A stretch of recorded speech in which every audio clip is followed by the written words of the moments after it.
નમસ્કાર. આપણે આજે મન પર સેક્યુલર ડેમોક્રેસી એટલે સેક્યુલર લોકશાહી આંદોલનના ગુરુવારી મિટિંગના બધાનું સ્વાગત છે. ચર્ચાની વસ્તુ છે કે ચૂંટણી અને સાથે સાથે 10મી ડિસેમ્બરમાં ઇન્ટરનેશનલ હ્યુમન રાઇટ ડે એને સંદર્ભમાં થોડુંક વાત કરવાની. હું હિન્દીમાં बात स्विच ओवर कर ही रहा छूँ क्योंकि आज हमारे चर्चा का विषय है जो पूरा चर्चा चल ही रहा है, इलेक्शन, चूंटणीना परिणामों को, कॉन्सिक्वेंसेस को के अंजाम को, इफेक्ट ऑफ चूंटणी ने आवता दिवसोना लोकसभा में सेमीफाइनल कहवाय छे. हाँ सॉरी, इन्हें सेमीफाइनल इस इलेक्शन को लोकसभा इलेक्शन का सेमीफाइनल बोला जा रहा है और जात जात का चर्चाएं हो रही है, डिस्कशन हो रही है. आजकल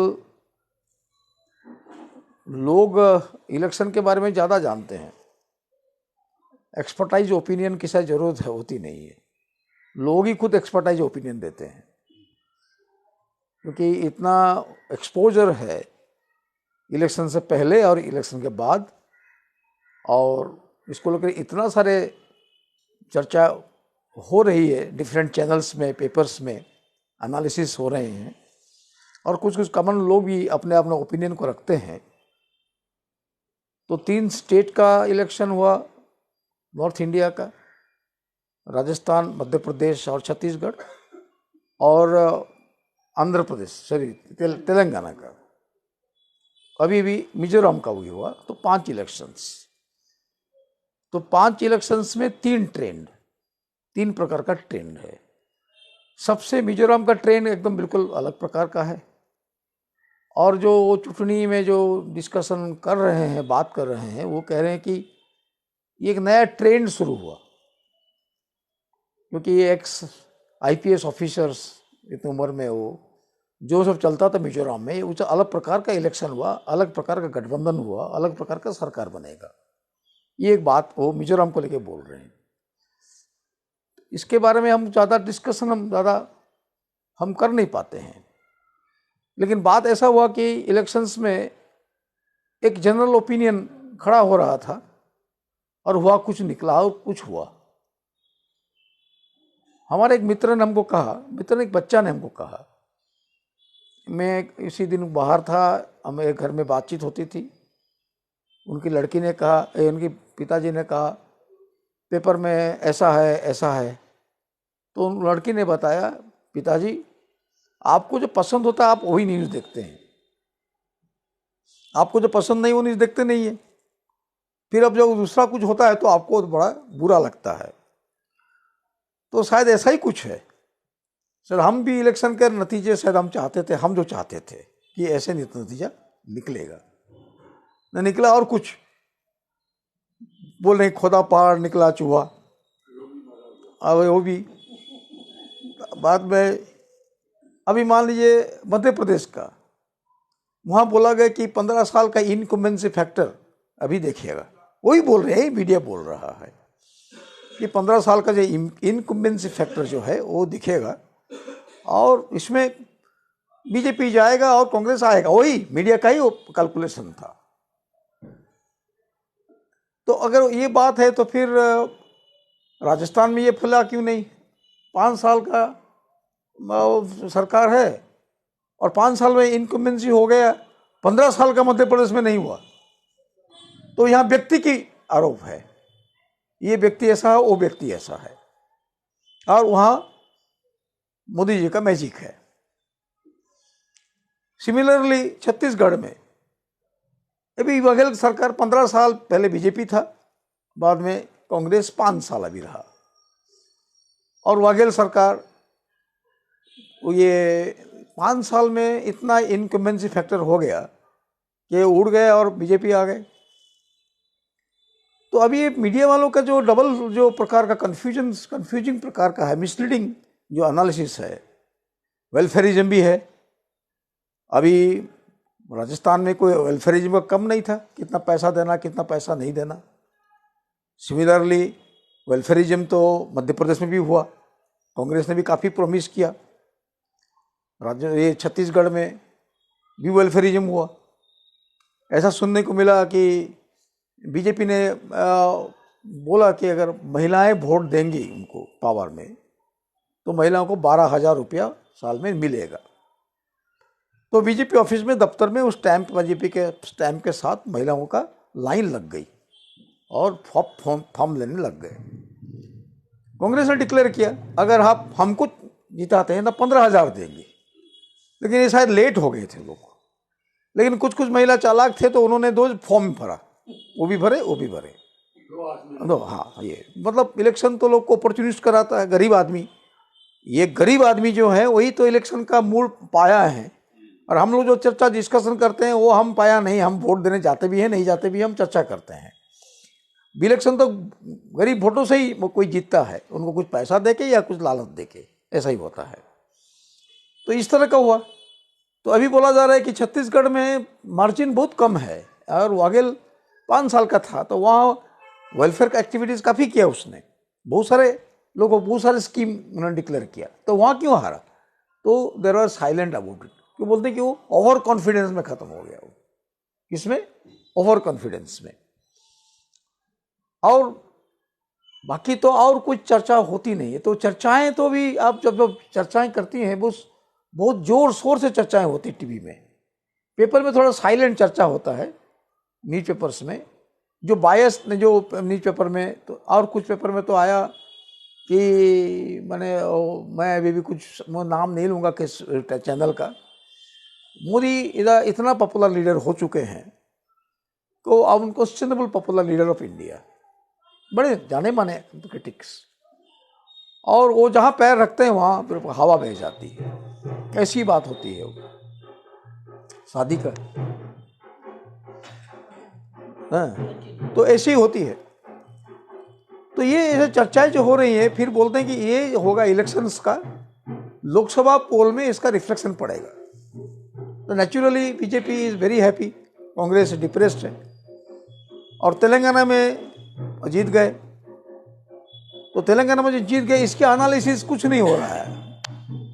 तेलंगाना में जीतना ही कहीं था कि कांग्रेस को, कांग्रेस ने तेलंगाना बनाया था तो उसको जीतने ही कहीं था। तो 3 स्टेट में बीजेपी जीतने का था, तेलंगाना में कांग्रेस जीतने का था। तो analysis is not very uniform, not scholastics, not analytical, और जिसको जो ठीक लगे विदाउट हर्टिंग दी थिंग्स, किसी को हर्ट किए बगैर, जहाँ कोई मौका मिलता है मार जो होता है ना, जो होता है, अगर जो हार गया तो वो तो गया, गैर गुजर हो गया, और जो जीता वो सिकंदर हो गया।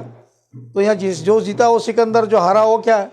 जो हारा। तो हारने के बारे में आप जितना बोल सकते हैं बोलो, और जो जीता है सिकंदर जितने बारे में बोल सकते हैं बोलो, ताकि रिकॉर्ड होता है, वो काम आता है, वो काम में आता है। जितने वाले को पता चलेगा आपने इसको विक्ट्री को हेल नहीं किया, आपने इसको थोड़ा बंद अप कर दो आप, इसको आपने ये नहीं किया, उसको हेल नहीं किया, इसको माने सराहना नहीं किया, तो लोग को लगता है कि ये क्या, तो इसको थोड़ा नजर रखा जाता है। लेकिन मूल बात है कि जो इलेक्शन से हुआ, अनएम्प्लॉयमेंट प्रॉब्लम्स के बारे में कुछ कहीं भी किसी ने बताया नहीं। हम जीतेंगे तो 12,000 देंगे या 15,000 देंगे, नौकरी देंगे, वो बात कहीं नहीं बताई गई। और भी जो बात है कि इलेक्शंस में जो है कि माइग्रेंट वर्कर, जो ये 3 स्टेटों से आप देखेंगे माइग्रेंट वर्कर्स, राजस्थान हो, मध्य प्रदेश हो, छत्तीसगढ़ हो, ये पूरा के पूरा ये लोग साउथ की तरफ मिलकर भयंकर जा रहे हैं, केरला की तरफ आ रहे हैं, गुजरात की तरफ आ रहे हैं, बॉम्बे की तरफ आ रहे हैं। सारे ट्रेन जो है भर भर के इनको लेके आ रहा है। इनको लेकर भी ये इलेक्शंस में, इनको लेकर भी वोट दिलवाने की कोशिश भी हुई। तो माइग्रेंट्स वर्कर्स के बारे में ये स्टेट में कोई किसी ने बात नहीं किया कि उनको हम रिहेबिलिटेट करेंगे, इनको ले आएंगे, वो किसी ने बात नहीं किया। ये बात भी हुई।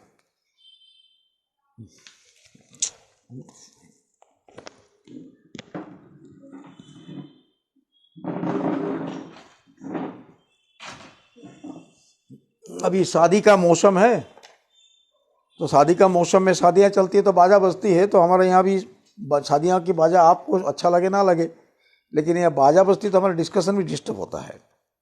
इसीलिए छापाओं लिखते हैं शादी इकोनॉमिक्स। अभी तो शादी को इतना हो रहा है तो इकोनॉमिक पेपर एडिटोरियल लिखते हैं शादी इकोनॉमिक्स।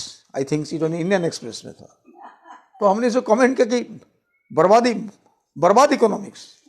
शादी हो जो बर्बादी का इकोनॉमिक्स है शादी इकोनॉमिक्स। इकोनॉमिक्स का कोई एम्प्लॉयमेंट, प्रोडक्शन, फैक्ट्री, इसके साथ इकोनॉमिक जुड़ा नहीं है, शादी के साथ इकोनॉमिक जुड़ा हुआ है, कंज्यूमरिज्म के साथ। तो सब ये एनालिसिस भी इस तरह का एक प्रकार का शैलोनेस है। और बहुत सारे चीज़ अभी शायद कुछ लोग बोलना चाहते हैं लेकिन बोला नहीं जा रहा है, बोल नहीं रहे हैं, बोलना नहीं चाहते हैं, जानते हैं लेकिन वो बोल नहीं रहे हैं। वो क्यों नहीं बोल रहे हैं ये भी जाहिर है। नहीं बोलने का कारण है कि विजिलेंटिज्म है, कौन क्या बोल रहा है वो रिकॉर्ड हो रहा है, और बाद में जो बोलते हैं तो क्या होता है वो मालूम है। तो it is better to remain safe, distance रखो, और सांप भी ना मरे लाठी पर ना टूटे, ऐसा बात हम एनालाइज करें, ताकि कोई सांप भी ना मरे लाठी पर नहीं टूटे, ऐसा बात करें, ताकि रिस्क फ्री डिस्कशन करने का है। रिस्क फ्री डिस्कशन तो कभी हो सकता है कि मुझे पता नहीं है। One political incidents are happening, आपको करना पड़ेगा। वो भाई जीते हैं, जब उनको कॉन्ग्रेचुलेट करो, कॉन्ग्रेचुलेट देम। लेकिन एक बात है कि इलेक्शंस में जो बात वो दिखने को मिल रहा है कि पैसा का रेलम छेल होता है, खर्चा बहुत, काफ़ी पैसा खर्चा हो रहा है। सब दोनों जीतने वाले हारने वाले इतना पैसा खर्चा करते हैं, बड़ा अजीब लगता है कि इतना पैसा कहाँ से मिलता है, who is giving the money. ये एक बात देखने को मिल रहा है। और 70%, 72% वोटिंग यूनिफॉर्म है, हर जगह में है। तो मतलब हमारे देश में मतदार का जागृति बढ़ा है, they want to elect the government. अगर इसका ये हो तो हुआ 72%, 70% का इलेक्शन हर जगह में हो रहा है, यूनिफॉर्मली हर जगह में हो रहा है। शायद कहाँ 72% क्रॉस भी कर गया है। पहले तो इतना परसेंटेज नहीं होता था, मुझे जितना याद है 50, 55, 60 हो गया तो बहुत कुछ हो गया, ऐसे ही बात थी। तो मेरे हिसाब से इलेक्शन का जो नतीजा है तो ये क्या कहूँ मैं, अगर यही इसी वातावरण के साथ अगर किसी ने चावल दे दिया और बाद में 12,000 रुपया का एक साल में महिलाओं को मिल जाएगा, ये अगर नतीजा इलेक्शन का नतीजा बनता है, और ये इंडिया और भारत का ऐसा बन गया, फिर बाद में ऐसा हुआ कि इंडिया जो है जो पूरा बिखर गया, जैसे इलेक्शन का रिजल्ट आ गया और बिखर गया, वो मीटिंग होगा नहीं होगा कुछ पता भी नहीं चल रहा है। ममता बनर्जी ने बोला कि उनका टाइम नहीं है अभी मीटिंग अटेंड करने के लिए, तो जो वो बहुत ही बात करते थे कंप्लीटली लोग, फिर रीऑर्गेनाइज होंगे कि नहीं होंगे, लेकिन इंडिया को रखने के लिए कोशिश हो रही, वो भी हो रहा है कि इंडिया तो रहेगा, क्योंकि इसका अल्टरनेटिव क्या है, इंडिया को प्रोजेक्ट करना पड़ेगा। तो इलेक्शन कब होगा वो बात अभी नहीं चल रही है, अभी असेंबली पार्लियामेंट सेशन में है और एक के बाद एक बिल्स पास हो रहे हैं। अभी भी एक पोस्टल बिल पास हुआ, जो पोस्टल बिल में मूल बात जितना मैं जान सका मैं, कि आपका कागज़, आपका पार्सल, आपका सारे चीज़ को उसको तपास हो सकता है, तपास होगा तो हो सकता नहीं, उनकी राइट्स हो गया गवर्नमेंट का। ब्रिटिश ज़माने में ये होता था, ये कुछ लोगों का पोस्टल तो जो होता था वो पुलिस खाता में जाता था वो, और उनको खोलने का तरीका होता है, वो आपको पता ही नहीं चला वो टेम्परिंग हुआ है, पानी डाल के खोला है उन्होंने, वो खुल जाता था। तो रविन्द्रनाथ ने उसके बारे में लिखा है, रविन्द्रनाथ टैगोर ने। तो उनको कागज़, देश विदेश के कागज़ आते थे उनके पास, तो देखा कि उनका कि एक कागज़ में इंडियन पोस्टल्स भारत का पोस्टल्स में फॉरेन का कागज़ है, फॉरेन का लेटर है, और फॉरेन की जो इन्वॉल्व है उसमें इंडियन कागज़ है। मतलब वो दोनों सब गया उधर। फिर भरने के टाइम पे गलती तो होता नहीं, टू एयर इज ह्यूमन, जो आप होता है तो गलती तो आदमी के होता ही है। तो फॉरेन के इन्वॉल्व में इंडियन डाल दिया और इंडियन में फॉरेन डाल दिया। तो रविन्द्रनाथ लिख रहे हैं उसके बारे में, अगर मेरी अगर टपाल का तपास पुलिस कर सकता है तो बाकी लोग का क्यों नहीं होता होगा? जो लोग आज़ादी लड़ाई में बातचीत करते तो उनका तो होता ही होगा। तो यहाँ जो मार्का मारा लोग होंगे वो पियागस की बात नहीं है, खाली इजराइल का ही चलता है, ऐसी बात नहीं है। आप करें या ना करें उसके तो होता ही है। तो ये आपका अभी बिल्कुल कानून बन गया कि सिक्योरिटी के लिए आपका तपास किया जाएगा। अभी शायद उसका बारे में भी फॉर एंड अगेंस्ट शुरू हो जाएगा। कल ही ये पास हुआ, कल या परसों पास हुआ। तो ये बाद में बातचीत तो हो जाएगा अभी, और बाद में अभी कुछ और भी पार्लियामेंट में भी कुछ चल रहा है, मैं उसके बारे में हम चर्चा अभी नहीं करें। पार्लियामेंट का सेशन काफ़ी चलेगा, काफ़ी डिस्कशन होगा। तो मुझे लगता है कि इलेक्शन के बारे में मैं इतना ही मुझे कहने का था, और बाकी लोग को जो कहना है कहिए, थोड़ा सब डिस्कशन करें। उसके बाद में ह्यूमन राइट्स का डे के बारे में मैं बात करूँगा। मैं ये रेवड़ी के बारे में आपका रेवड़ी कल्चर, ये जो रेवड़ी कल्चर तो बिल्कुल बेकार है, ये नहीं होना चाहिए। आपका फंडामेंटल जो बात है, जो फंडामेंटल क्वेश्चन जो लोगों के health, education, employment, security, crime against woman, child crime against, ये सब का मेन होता है। अभी आप दे देंगे, बाद में आप फीस बढ़ा, मान लीजिए आपने रेवड़ी दे दिया, आपने टैक्स बढ़ा दिया, प्राइस बढ़ा दिया, एजुकेशन का फीस बढ़ा दिया, नौकरी किसी निकाल दिया, कारखाना बंद हो गया। अब एक रेवड़ी कल्चर जो गांव में काम गरीब आदमी को कुछ 5,000 रुपया दे दिया आपने, वो क्या कितना दिन का दारू के लिए, तो दो दिन का दारू खर्चा हो गया उसका, बस उसी से। वो तो हमारा डेमोक्रेसी के टेस्ट है। आप रेवड़ी, आपने जो वेलफेयरिज्म अलग बात है, रेवड़ी कल्चर अलग बात है। वेलफेयरिज्म जो है वो कुछ बेसिक सिचुएशन के आधार पर होता है। वेलफेयरिज्म, एजुकेशन, हेल्थ, एम्प्लॉयमेंट, ये सब वेलफेयरिज्म के पार्ट एंड पार्सल्स है। लेकिन आपको मैंने कुछ दे दिया, 12,000 रुपये दे दिया लड़कियों को, औरतों को 1,000 में, एक महीना में 1,000 रुपया हो गया, ये वेलफेयर है, वेलफेयरिज्म है। आज जाके आंगनबाड़ी वर्कर का जो कितना पैसा आप देते हो आप, और आशा वर्कर कितने पैसा आप देते हैं, ये मजदूरी को कितना पैसा मिलता है, कोई इम्प्लीमेंट तो बढ़ता नहीं है। कितने लोग कंस्ट्रक्शन वर्कर मरते हैं, उसका तो कोई ठिकाना नहीं है, सिक्योरिटी का तो कोई ठिकाना नहीं है, इम्प्लीमेंट जनरेशन नहीं होता है। तो इसका, इसी को वेलफेयरिज्म वही कहा जाता है कि वो लोगों को जो साधारण जो तकलीफ है उससे मुक्त करना है। आपका रेशन देते हैं, रेशन में चावल का दाम कम होता है, ये वेलफेयर का पार्ट है, वेलफेयरिज्म का पार्ट एंड पार्सल है। लेकिन बाकी का ऐसा कैश देना, ये रेवड़ी कल्चर जो फ्रीबीज ये जो होता है, एक के बदले में एक परचेज करो 2 मिलेगा, ये प्रकार का जो चीज है, this is failure of democracy. Democracy का सबसे बड़ा फेल इसी में है।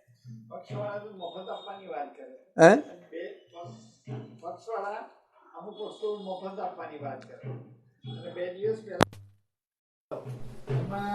એમનું કહેવું એવું હતું લેખમાં કે જો આ જેટલી જાહેરાત કરે છે એ પ્રમાણે પક્ષવાળા ચૂંટણીને આપે તો પછી વિકાસ માટે કોઈ પૈસા રહેશે નહીં, બધા એગ્રીકલ્ચરમાં જ જતા રહેશે પૈસા, વિકાસ માટે બહુ પૈસા નહીં રહે।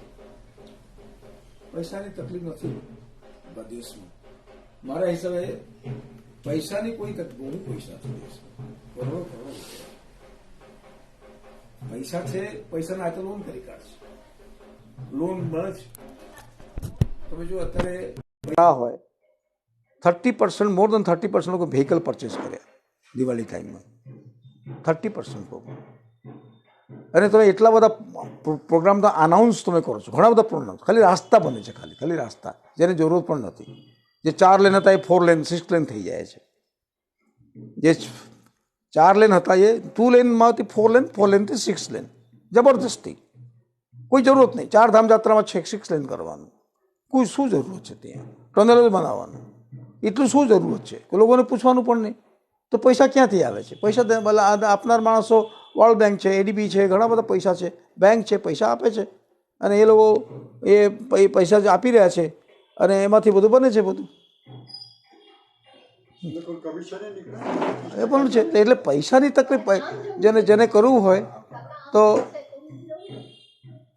તો પૈસાની પ્રોબ્લેમ બહુ નથી। ડેવલપમેન્ટ માટે જે છે, ડેવલપમેન્ટ એટલે શું કરે? ડેવલપમેન્ટ મીન્સ એમ્પ્લોયમેન્ટ, ડેવલપમેન્ટ સાથે એમ્પ્લોયમેન્ટ જોડાયેલા છે બધું। આપણે જ્યારે first 5 plan, second 5 plan, third 5 plan जब तैयार थे इन्हें इम्प्लीमेंट जनरेशन की बात चलती थी, इसमें इम्प्लीमेंट जनरेशन की बात होता था। अभी इम्प्लीमेंट जनरेशन नहीं होगा,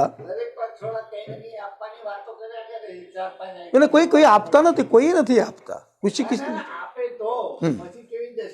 નથી આપતા, કહેતા કહી રહ્યા છે, ક્યાં આપે છે?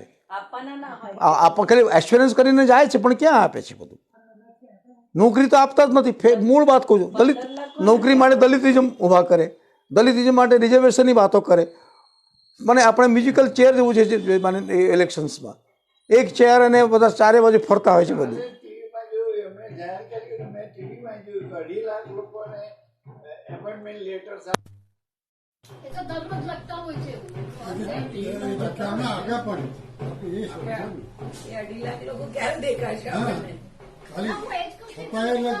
ઇમ્પ્લિમેન્ટ તમે જ્યારે ઇમ્પ્લિમેન્ટ આપણે જ્યારે નોકરી કરતા હતા, ઇમ્પ્લિમેન્ટ પેન્શન ટેન્શન એ બધું સિક્યુરિટી ઓફ લાઈફ પણ એમાં હતા। આજકાલ ઇમ્પ્લિમેન્ટ એટલે શું છે બધું?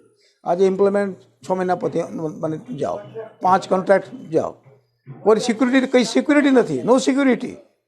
તમે પહેલાં તો જીવનને મને એ મહેરબાની કરી રહ્યા છે, તો એ MLA MP હોય છે, એ લોકો આખા જિંદગીભર પેન્શન લેતા હોય છે, આખા જિંદગીભર, અને એને ટોટલ ને ટોટલ એ સાધારણ મજૂરો ક્યાં શું મળે છે એમને?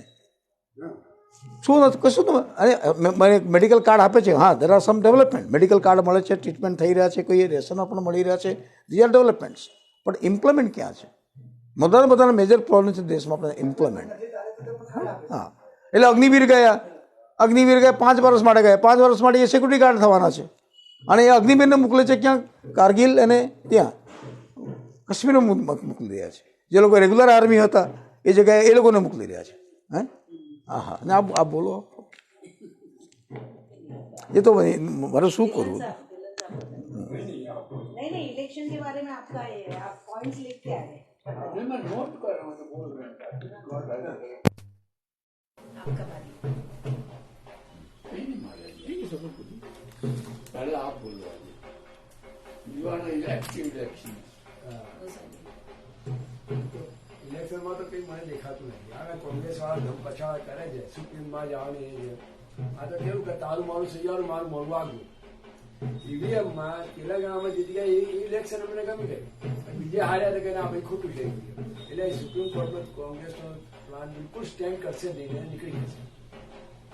અને ઇલેક્શનમાં સૌથી પહેલા કેજરીવાલે કરી દેવું, એટલે કે આ ફળવાનું, અને આજે દરેક પક્ષ દેવું એટલે મફતમાં આપી દેવું।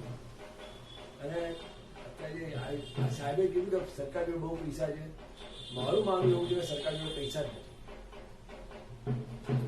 જીએસટીમાં સરકારે બહુ મોટો ધોકો માર્યો, એટલે આજની તારીખમાં સરકાર અવાજ ક્યાં મારી, જ્યાં હોય ત્યાં ટેક્સ નાખે, જ્યાં હોય ત્યાં ટેક્સ, કોઈ બી વસ્તુ ટેક્સ નાખે।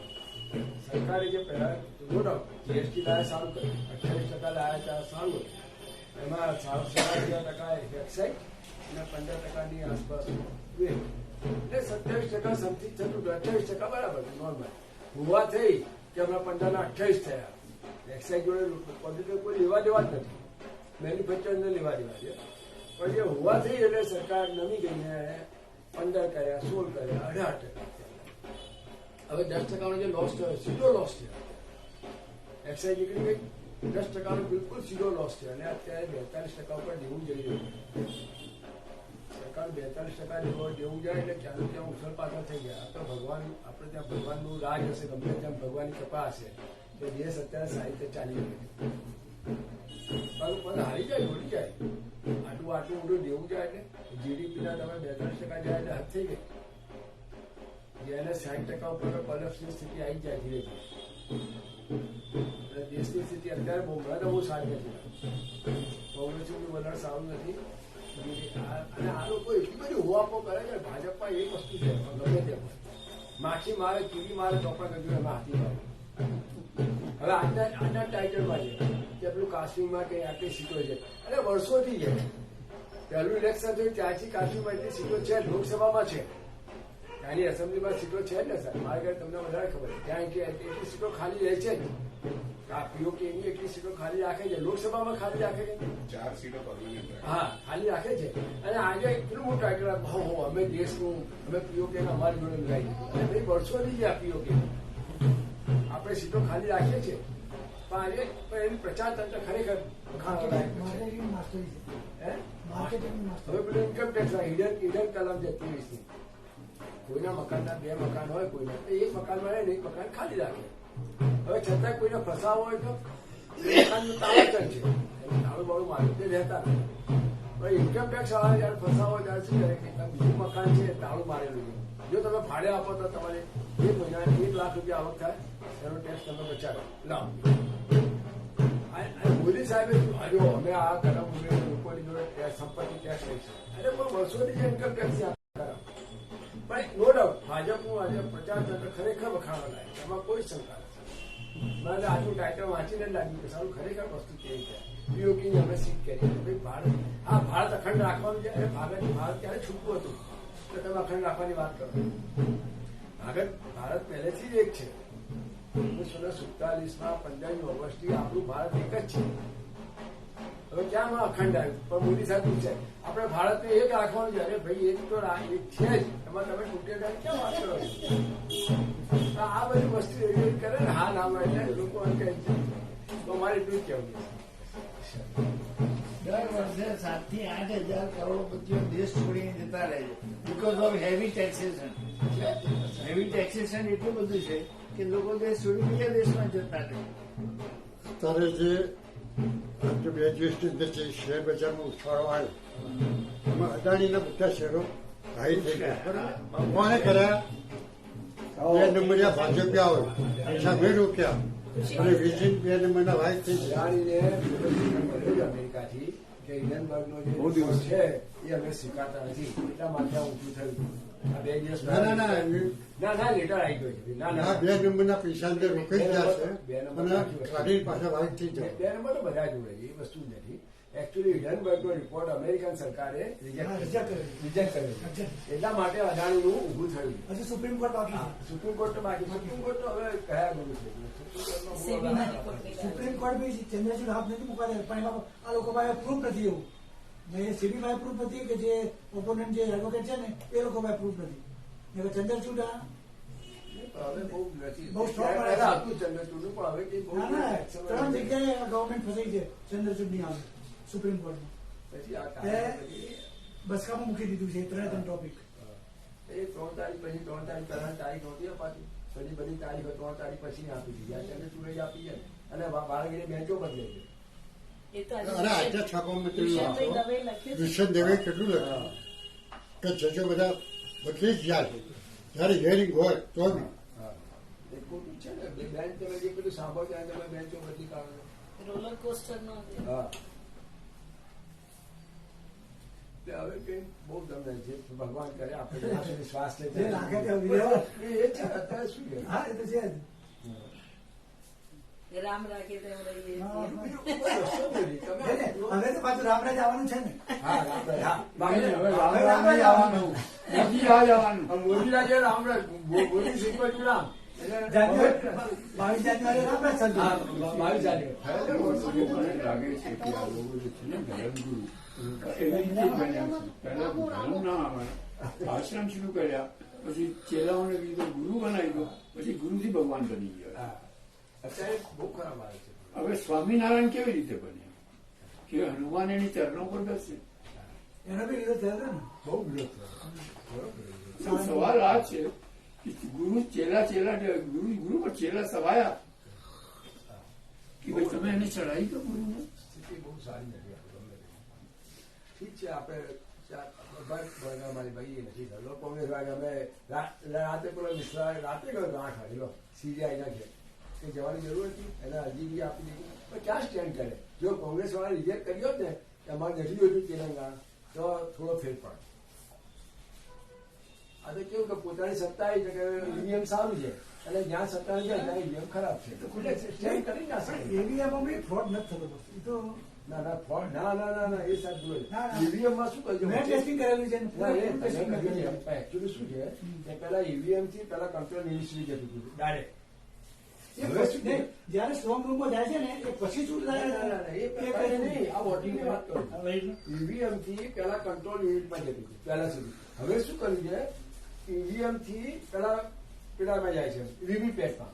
વીવીપેટમાંથી ટ્રાન્સફર થઈને પછી કંટ્રોલમાં જાય છે. હવે આ જે સેટિંગ છે ને વીવીપેટનું, એ આમાં પેલું એવું સેટિંગ કરી છે ને કે ભાઈ દર 50 વોટે 30% વોટ આમાં, એ તમે પકડી ના શકો. અને એ તમારે મેં એ ટેસ્ટ કરેલું, પૂરેપૂરો ટેસ્ટ કરેલું. કારણ કે આ લોકો વાતો કરતા હતા ને એટલે મારી ઇલેક્શન ડ્યુટી હતી, તો મેં પૂરેપૂરો ટેસ્ટ કરેલું.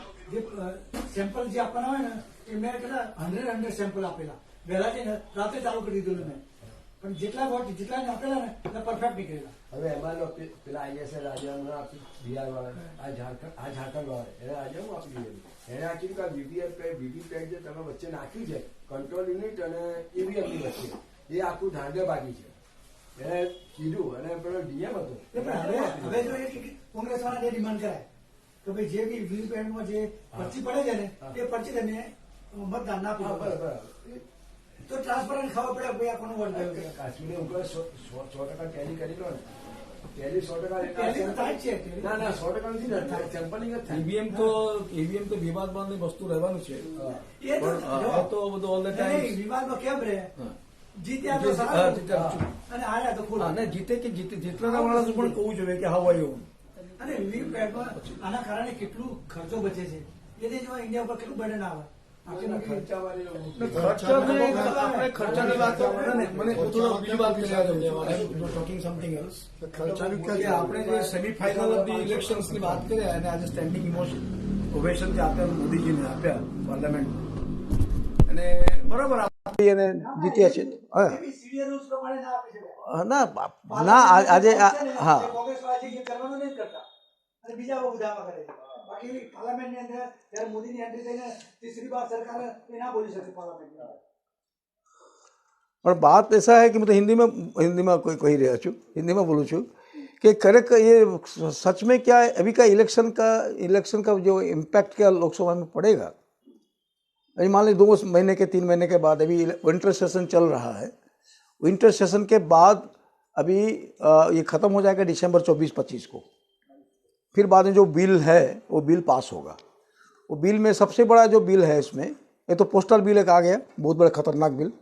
दूसरा आएगा भारतीय न्याय संहिता, जो आईपीसी को चेंज करते, इंडियन पेनल कोड का जो था इसको चेंज करते हुए भारतीयकरण, माने भारतीय न्याय BNS, भारतीय न्याय संहिता 3 वे को उसको चेंज करके वो कर रहे हैं वो लोग. तो अभी और भी कुछ आएगा. लेकिन क्या ये जो बीजेपी के माहौल में क्या लोकसभा इलेक्शंस में कोई यही रिफ्लेक्ट होगा? तो ये क्या ऐसा होगा कि इंदिरा गांधी का जब 1777 में जो इलेक्शन किए थे, 77 जो इलेक्शन किए थे, नॉर्थ एंड साउथ का डिवीजन हो गया. नॉर्थ गया जनता दल के साथ और साउथ गया इंदिरा गांधी के साथ, और नॉर्थ साउथ डिवाइड हुआ. तो क्या इस तरफ इंडिया लीड करेगा? अगर इस तरफ इंडिया लीड करेगा तो फिर इसका असर क्या पड़ेगा, इसका असर क्या होगा, रिपरकशन क्या होगा? तो इसके भी जो काफ़ी जगह में जो भारतीय न्याय संहिता नाम दिया गया, उसका भी काफ़ी अपोजिशन भी साउथ में हुआ. हिंदी संस्कृताइजेशन ये सब जो था, इंडियन पेनल कोड का भी बदल, अब जो भी ब्रिटिश हैंगओवर है इसको बदलना है, सारा चीज़ को भारतीयकरण करना है, वो जो नाम को करना है. तो नॉर्थ साउथ का एक प्रकार का जो एक डिविजन्स एक साइलेंटली एक रहता ही है. हिंदी लैंग्वेज का इम्पोजिशन जब शुरू हुआ था 67 में, पहले से ही 67 में एजिटेशन माने तमिलनाडु में हुआ, एंटी हिंदी एजिटेशन. लेकिन बाद में जब बाकी लोग भी जुड़े, वो एंटी हिंदी नहीं किया उन्होंने, लैंग्वेज का इम्पोजिशन के ऊपर में उन्होंने आंदोलन किया. लेकिन ये जो साइलेंट फैक्टर जो है, हिंदी का इम्पोजिशन बार बार करने की जो बात है वो चल रहा है.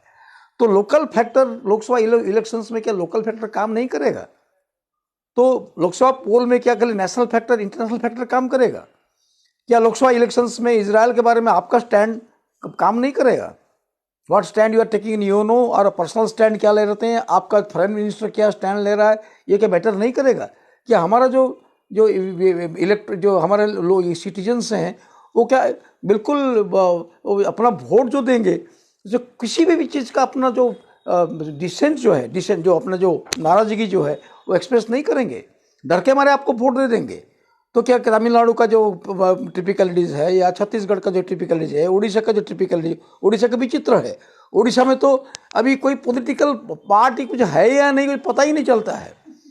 अब तो विचित्र हो गया है। पंडियन करके जो IAS ऑफिसर था, वो ही virtual I think from Andhra और तेलंगाना, जितना मुझे मालूम है। बहुत ट्रस्टेड आदमी है नवीन पटनायक का। नवीन पटनायक उड़िया लैंग्वेज जानते नहीं है, उनको तो पढ़ना भी नहीं आता है। वो बोलता आपना मानूंकू, मैंने ही टॉक्स लाइक दैट। और Pandian is a trusted officer, capable officer also, ये नहीं कि नहीं है। लेकिन उसकी पार्टी में ऐसा कोई रिलायबल आदमी नहीं, वो सेकंड आदमी को डिक्लेयर करे। वो नॉट पंडियन इज द, मैं उसको चीफ मिनिस्टर होने के बाद आ गया। वो IAS ऑफिसर उसका जो था, अभी वो IAS ऑफिसर छोड़ दिया, वो BJD में नवीन पटनायक की पार्टी में ज्वाइन कर गया। करने के बाद अभी डिप्टी CM का भी शायद वो डिक्लेयर करना बाकी है। फिर ऐसी चीज चल रही है। तो उड़ीसा का क्या कॉम्प्लेक्स काम नहीं करेगा? उड़ीसा में आप बोलेंगे, जब मैं उड़ीसा जाता हूँ बातचीत होता है, मैं तो कहता हूँ हम तो यहाँ तो BJP है, वहाँ के सामने लड़ रहे हैं। आप तो किसके सामने लड़ रहे हैं? आप यहाँ, आपको तो कोई अपोजिशन नहीं, आप जब भी चाहो डेमोन्स्ट्रेशन कर लेते हो, जब भी चाहो मोर्चा निकाल लेते हो, आपका तो कोई प्रॉब्लम नहीं है। तो ये अभी जो पंडियन होगा या नवीन पटनायक जो होगा, तो ये उड़ीसा का ग्रामर अलग ही है। वो सब IAS ऑफिसर तैयार होते हैं, IAS ऑफिसर आके नोमदी उठा के ले गए, चला गया यहाँ दिल्ली ले गया है। वो IAS ऑफिसर को वहाँ ले जाता है, साउथ इंडियन को ले जाता है, उनके चलाते रहते हैं थिंक टैंक जो होते हैं। इसीलिए भी जो कश्मीर की जो बात अभी आया है, तो this is matter of study. Nehru का रोल क्या था नहीं था, काफ़ी किताब पढ़ना पड़ता है, तभी देन यू कैन आप बात कर सकते हो। Now they have recruited many IAS officers, जो कि ये लोग एकेडमिशियन PhD होल्डर्स, जो आपको थिंक टैंक के हिसाब से काम करते हैं, आपको मसाला देते हैं।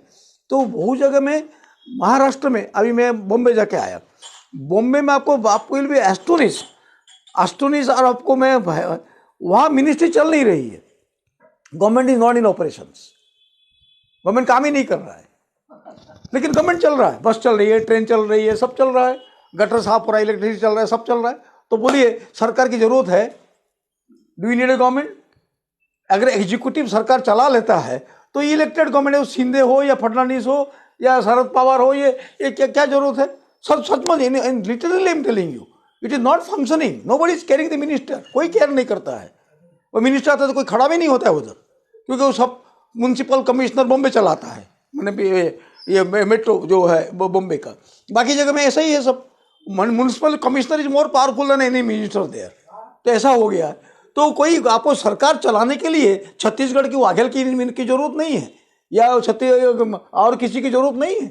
वसुंधरा राज होंगे, वो बाबा होंगे, वो गेरू वाला दूसरा गेरू वाले होंगे, या और तीसरा वाला कोई होगा, तीसरा कोई राजकुमारी होगी। तो ये जो चल रहा है अभी, तो ये नहीं होने से भी चलेगा। खाली ये तो राजा जाएंगे और उसका पचा हम वो काफिला चलेगा, बाकी तो करने वाले तो ऑफिसर से ब्यूरोक्रेसी है।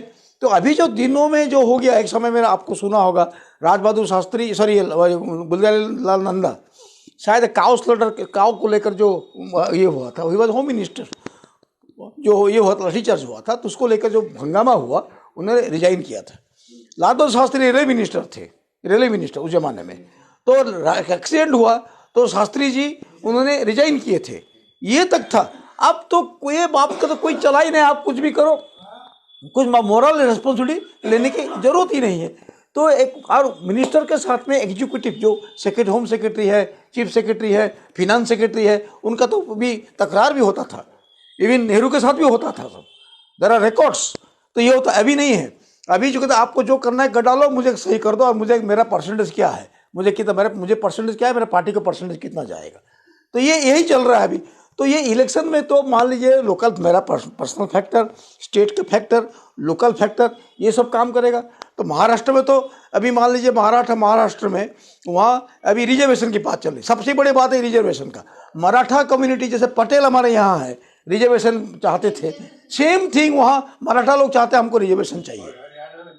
जाट लोग भी चाहते हैं, yes, similar in Rajasthan also. तो ये आपका जो वर्ण व्यवस्था जो है, वो वर्ण व्यवस्था कहाँ गया? तो भारतीय कर वर्ण व्यवस्था जो सिस्टम जो है, इंडिया के टिपिकल हमारा जो वर्ण सिस्टम्स है, तो ये हाँ, तो ये 50% के बीच में 50% जो आपने जो रिजर्वेशन को रखा था, एक तो सरकारी नौकरी कहीं भी नहीं मिल रहा है, फाफा सब घूम रहे हैं सब। आप सचमुच में बोल रहा हूँ, इतने यंग लड़के लड़कियां ग्रेजुएट है, वो गार्डनर का काम करते हैं। मैंने ग्रेजुएशन का भाई शायद आप बोलेंगे कि स्टैंडर्ड नहीं है, पढ़ाई नहीं है, वो ही they deserve to be a gardener. तो फिर कल कॉलेज में जाने की क्या जरूरत थी फिर सपने के पास? तो ये जो ऐसी स्थिति हो गई, इतना अनएम्प्लॉयड पीपल, और बाद में अग्निवीर में जो बात हुआ और अग्निवीर मर रहे हैं तो उनको सलामी भी आप दे भी नहीं रहे हो, उनको सलामी भी नहीं है, और उनको आप भेज रहे हो पूरा वहाँ, ये कारगिल है, हाँ लद्दाख में आप भेज रहे हो, आप वहाँ मर भी रहे, दे कैन स्टैंड कोल्ड, उनके वो नहीं है उनका पास में। तो ये सब जो चीज़ हो रहा है हर जगह में, स्टेट का पॉलिटिक्स काम करेगा। अगर स्टेट का पॉलिटिक्स काम करेगा और लोगों यूनाइटेड अगर होंगे, अभी 2-3 महीना भी जो है, जो जितना डिस्कॉन्टेंट है, वो डिस्कॉन्टेंट को लेकर अगर लोग इकट्ठा होते हैं, I don't think it will smooth smelling for NDA और BJP to come to the power. I don't think so, it will be completely reverse. ऐसा हो सकता है बीजेपी पूरा हार भी सकता है, इट में भी ऐसा हुआ भी है। ऐसा नहीं कि जो जीत गए हैं और नेक्स्ट टाइम वही के वही आ जाएंगे। आपको कुछ दिन चलेगा अभी तो वो भी, अगर मध्य प्रदेश में, ये राजस्थान में अशोक गहलोत अगर सैंग्विन थे, अगर वाघेल अगर छत्तीसगढ़ में ओवर सैंग्विन थे, कंप्लासेंसी था, उनका काम करता था, तो बीजेपी का भी ऐसा ही काम करेगा। तो बीजेपी को मुझे नहीं लगता कि लोग जिताते हैं, कौन जिताता है पता नहीं है, लेकिन जीत जाते हैं। दे आर ऑलवेज, तो इसको बोले मैजिक बोलते हैं इसको। और काफ़ी जगह में उनका ऐसा प्रचार भी नहीं था, to be very frank, there is no campaign, I tell you. Campaign भी काफ़ी जगह स्ट्रॉन्ग नहीं था। लेकिन पेपर वालों क्या है, जो राजा हुआ उसके माने में, वो तो क्या बादशाह है, उसके बारे में लिखना है, वही सब चल रहा है। और हाँ, राग दरबार, बराबर बोल रहे हैं आप। तो ये राग दरबारी है। तो ये बात है कि आने वाले इलेक्शन से मेरे हिसाब से it will be a tough election. Lok Sabha election में अभी अगर मान लीजिए 5 स्टेट में हो गया, लेकिन Lok Sabha poll it is not going to be easy for everybody. It will be a tough fight. अगर पीपुल इश्यू को उठाया जाएगा तो पीपुल इशू ही, मतलब जो भी रूलिंग पार्टी होगा उसके लिए कंटक बनेगा। ये कंटक बनने वाला है। और इसको एकदम एक पूरा कंप्लेसेंट हो गए और मैजिशियन कोई आ गया और अपना वो मैजिक वांड घुमा दिया और जीत के चला गया, ऐसे होने वाला नहीं है। ये एक बात मैंने होने का है। अभी मान लीजिए एक ट्रेंड है ऑल ओवर वर्ल्ड में, एक राइटिस्ट ट्रेंड ऑफ द पोल, माने राइटिस्ट ट्रेंड। अभी अर्जेंटीना में इलेक्शंस हुआ, राइटिस्ट ट्रेंड, सब जगह में राइटिस्ट हो रहा है। अभी इटाली में हुआ राइटिस्ट ट्रेंड, अभी और बेल्जियम में भी हुआ वो राइटिस्ट ट्रेंड। हर जगह में यूरोप, खासकर यूरोप में जो हो रहा है, यूरोप में जो विंड जो है, हवा जो गर्म हवा नहीं, जो हवा जो है, विंटर हवा जो है, वो राइटिस्ट ट्रेंड में जा रहा है उधर। तो इसके कारण जा रहा है, क्यों जा रहा है? राइटिस्ट ट्रेंड के जब हो रहा है तो ये डेफिनेटली एक तरह का फैसिनाइजेशन की तरफ जाने का भी टेंडेंसी है। कटलमेंट ऑफ डेमोक्रेटिक राइट्स की बात भी है, सिटीजन्स की भी तरार भी है, जो माइग्रेंट जाते हैं उनको निकालने की बात भी है, एक इस्लाम फोबिया की बात भी है। ये सारे चीज़ को जो है, जो चीज़ को टोटल ह्यूमैनिटेरियन फीलिंग आना चाहिए, ह्यूमैनिटी की बात होनी चाहिए, डेमोक्रेसी की बात होनी चाहिए, वो नहीं। तो वहाँ क्या होगा, कंप्लीटली ये राइटिस्ट ट्रेंड में क्या होगा, नियो नाजीज्म। अभी मान लीजिए हमारा जो अभी ठीक है, हमारा देश में इजराइल में घटना हुआ, तो how immediately without taking government stand हमारा प्राइम मिनिस्टर बोल देते हैं एंड इसको कॉन्ट्राडिक्ट करता है फॉरेन मिनिस्टर, ये हमारा स्टैंड नहीं है। फिर आप कैसे यूनो में you are taking other stand, आप कैसे स्टैंड ले रहे हो, फिर इसको भी चेंज करना पड़ता है। तो ये बात जो है कि ये राइटिस्ट ट्रेंड जो चल रहा है उसके साथ में चलूंगा, ताकि मेरा सारे ट्रेंड में trade and commerce is getting the most priority. India के साथ ट्रेड एंड कॉमर्स, अमेरिका के साथ ट्रेड एंड कॉमर्स। आप देखिए Biden looks very weak means weak in political approach. Biden has no standing. Biden की बात को इजराइल सुनता ही नहीं है, केयर भी नहीं करता है। और इसको मेकअप करने के लिए उसका फॉरेन मिनिस्टर वो ईरान भी जाता है, लेबानन भी जाता है, और भी कहीं जाता है बात करने के लिए। सारी चीज़ को डैमेज जो किया बाइडन ने, जो डैमेज किया, इसको मेकअप करने के जा रहा है ताकि बिजनेस को करने के लिए, ताकि ये लोग भी इस्लाम फोबिया की तो बात तो कर दिया, करने के बाद भी तो यहूदी, अरे पैलेस्टाइन को ख़त्म करो, उसके पीछे एक ही कारण है कि वो इस्लाम फोबिया की बात ही कर रहे हैं उसकी। लेकिन अमेरिका में भी इसका ये पड़ रहा है, देयर इज सारा यूरोप में भी इसका भी ये बढ़ा। तो राइटिस्ट ट्रेंड होने के बाद भी उसका रिएक्शन में जो होगा, क्या रेडिकलिज्म होगा, लेफ्ट ट्रेंड आएगा, ये होने के चांसेस है। उसी अमेरिका में ऑक्यूपाई वॉल स्ट्रीट मूवमेंट हुआ था, मी टू मूवमेंट भी हुआ, ये सब मूवमेंट हुआ है अमेरिका में, ऐसा कि नहीं हुआ है। देयर इज ए टेंडेंसी, हमारा भी यहाँ भी होगा। तो ये जो आज का टेंडेंसी छत्तीसगढ़ देख के, राजस्थान को देख के, राजस्थान में एक टेंडेंसी बीजेपी की तरफ है। अभी मुझे आप बताऊं, अभी का सिचुएशन में एक्चुअली मैं कहना चाहता हूँ कांग्रेस और बीजेपी में क्या फर्क क्या रहा, क्या अगर पॉलिसी में, इकोनॉमिक पॉलिसी में क्या रहा, अप्रोच में, रिजर्वेशन के बारे में भी क्या इतना क्या रहा, थोड़ा बहुत फर्क दिखता है, थोड़ा कांग्रेस लिबरल लगता है इन कंपैरिजन टू बीजेपी, लेकिन बाकी पॉलिसी में क्या रहता है, राम मंदिर के बारे में भी क्या रहा, ये सारे बात को देखते हुए लगता है कि ये जो इलेक्शन होने वाला भी है, लोग शायद कांग्रेस को चॉइस करें कि ना करें, शायद त्रिशंकु सरकार भी हो पाए, मेनी स्मॉल स्प्रिंग्स ऑर्गेनाइजेशंस मे कम आउट। ये मिलीजुली भी, ऐसा नहीं कि मिलीजुली सरकार नहीं हुआ था, आके गुजराल का भी हुआ था, देवेगौड़ा का भी हुआ था, ये सब भी हुआ था, बीच भी हुआ था, 2 साल रहा, फिर इलेक्शन हुआ, ऐसा सिचुएशन भी खड़ा हुआ। ऐसा नहीं कि थम्पिंग मेजोरिटी में बीजेपी जीत जाएगा, मुझे नहीं लगता कि ऐसा कुछ होने वाला है। दैट इज आप तो देखेंगे 3 महीने के बाद देखेंगे, शायद नहीं होगा, शायद नहीं होगा, नहीं नहीं आप लिख दे लीजिए, लेकिन लिखने के बाद अगर आप हो नहीं होगा तो आपका हाथ तो नहीं काट देंगे ना हम तो अगर मेरा बात भी नहीं हुआ तो मेरा माथा भी नहीं काटेंगे। But it is understanding peoples को। आप हमारा लोग अभी क्या जनरेशन जो है, हमारा जनरेशन जो है, मान लीजिए अभी जा रहा है, एक नवीन जनरेशन आ रहा है, आप इसको टारगेट कर रहे हैं, यंग जनरेशन को, जो पूरा टीवी में और इंटरनेट में पड़े हुए हैं। वो अगर चेंज होगा तो वो चेंज होगा तो क्या ऐसा रहेगा? मैं वही कहना चाहता हूँ। सो इसीलिए इनका जो जुबिलेशन जो है, it can be short lived. ये जुबिलेशन नहीं रहेगा ये बात। तो ये हर जगह दुनिया में कहीं ऐसा नहीं हुआ। मैं क्यों कहना चाहता हूँ, देखिए राइट रिएक्शंस भी है, लेफ्ट डेविएशंस, लेफ्ट के भी है। अच्छा मैंने हमने क्यों हिटलर की बात को, मुझे पता नहीं है इतिहास को, हम क्या फिर से हिटलर पैदा होकर आएगा? हाँ आएगा, हाँ। तो हिटलर आया, हिटलर गया कैसे? मरने के लिए थोड़ा पेट्रोल भी नहीं मिला उसको, मरने के लिए गोली भी नहीं मिला उसको। अपनी गोली के ऊपर भी डाउट था, ताकि पहले कुत्ता को मारा, पहले अपने वाइफ को मारा, फिर बाद में अपने मरने के लिए भी हो, फिर मरने के बाद पेट्रोल नहीं मिला शरीर चलाने के लिए। ऐसे एक जो हिटलर जो बात है, मुसोलिनी को लाइट पोछा लोगों ने टांग दिया, उसको, उसका मिसेस को टांग दिया लोगों ने। तो ये सिचुएशन इतिहास में नहीं हुआ है। तो सीजर को क्या नहीं मारा है? सीजर ने क्या बोला? सीजर को क्या बोला? व्हाट ब्रूटस सेड, कैशियस को बोला, Cassius I love Brutus, Caesar no less than you but I love Rome more than you. ये उसका डायलॉग है। तो ये क्या ऐसा हमारे देश में क्या you love Modi more than the country, more than the people? ऐसा हो सकता है क्या? ये भी नाटक भी हो रहा है, गाना भी हो रहा है, साहित्य भी आ रहा है, पेपर भी आ रहा है। There are other people, main paper के सिवाय भी there are small things are happening. So discontent मैंने वो जो है, मैं आप आशावादी हूँ, मैं ऑल द टाइम मैं निराशावादी नहीं हूँ। मैं आई एम वेरी, मैं ऑल द टाइम ऑप्टिमिस्टिक हूँ मैं। कारण पॉलिटिकल मूवमेंट में ये जो कॉन्ट्राडिक्शन होता है, लोग अगर नहीं होता तो हम बात ही नहीं कर सकते। हम किसके साथ बात करेंगे? अगर ऐसा हो गया तो हम कैसे बात कर रहे हैं? हाउ वी आर टॉकिंग, लोग बात कर रहे हैं। हाँ, टेम्पोरेरी सेटबैक हो सकता है। आज़ादी मिली हम लोग को, ठीक है, आज़ादी हमको बहुत पहले मिलनी चाहिए थी, लेट में मिला at the what cross, at what price? ये कॉम्प्रोमाइज हुआ ब्रिटिश के साथ, 3 टुकड़ा हुआ भारत को, लाखों लोग मरे इसमें, 3 टुकड़ा हुआ। ये किसने करवाया? यही लोग तो राज कर रहे हैं वो मेरिट में भी, जिन्होंने करवाया, पार्टीजन करवाया, आज वही लोग तो पावर में है, दिस और दैट वे, वही लोग ही हैं। तो क्या आज क्या इतिहास में कहीं छाया छूटता नहीं है? इसीलिए मुझे जनरेशन चेंज हुआ, इसलिए जनरेशन इतिहास को देखेगा।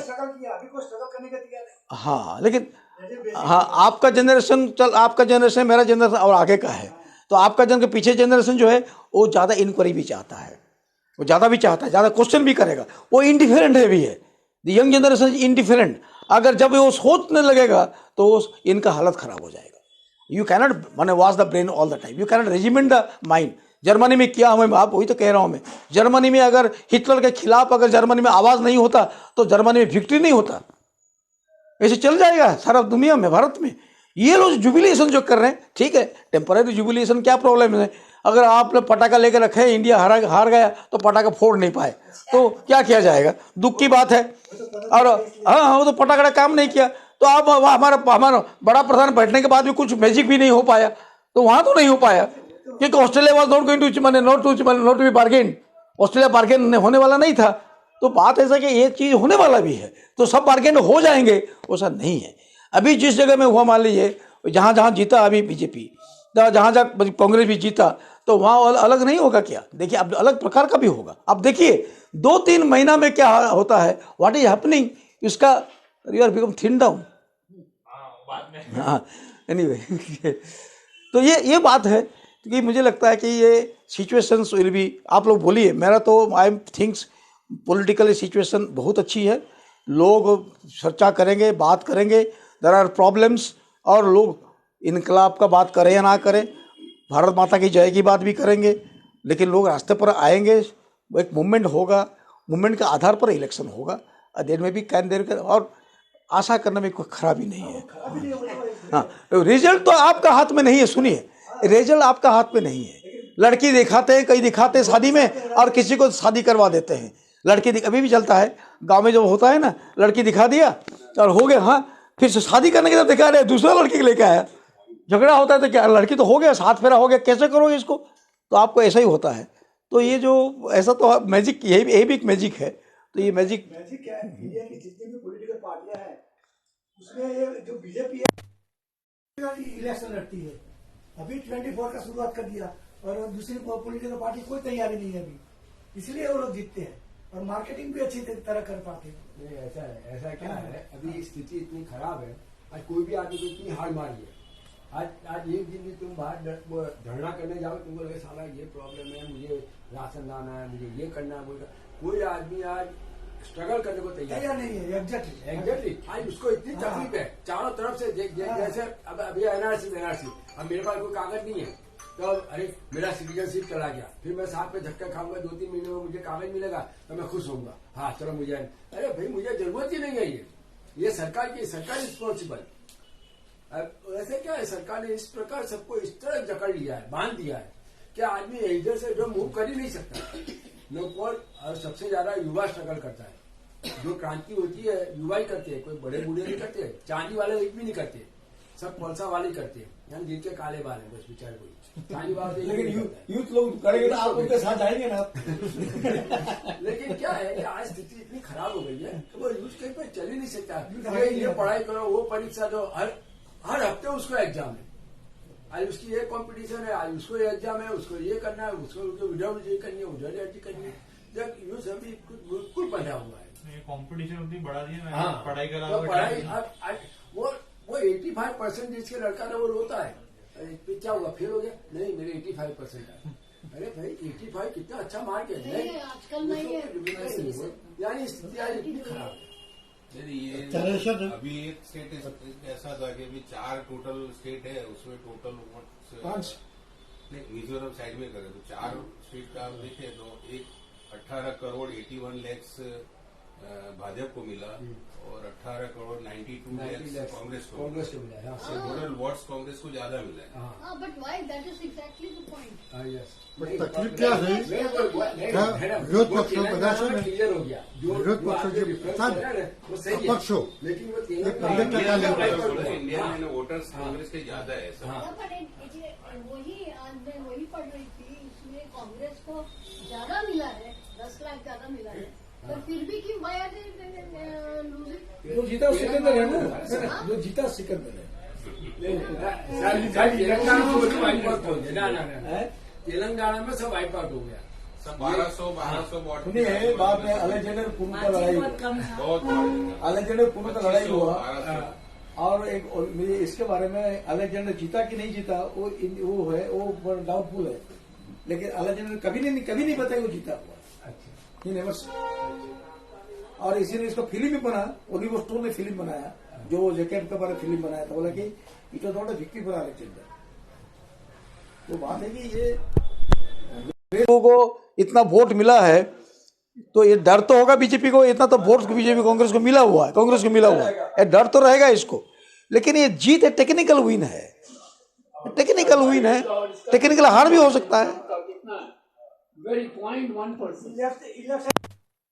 एनडीए ग्रुप है ना, उसमें 3 ग्रुप हो जाएगा, देखना वो लोगों को इकट्ठा नहीं होने देंगे बीजेपी वाले। इंडिया પણ જે અપક્ષ ઉભા હતા ને એ લોકો 15% મત લઈ ગયા છે, તકલીફ કોંગ્રેસના મત ગયો, અને આ લોકો વધારે ખર્ચે જ ઉભા રાખે ભાજપ जो करते हैं वो लोग। You see, everything is fair in love, war, and election.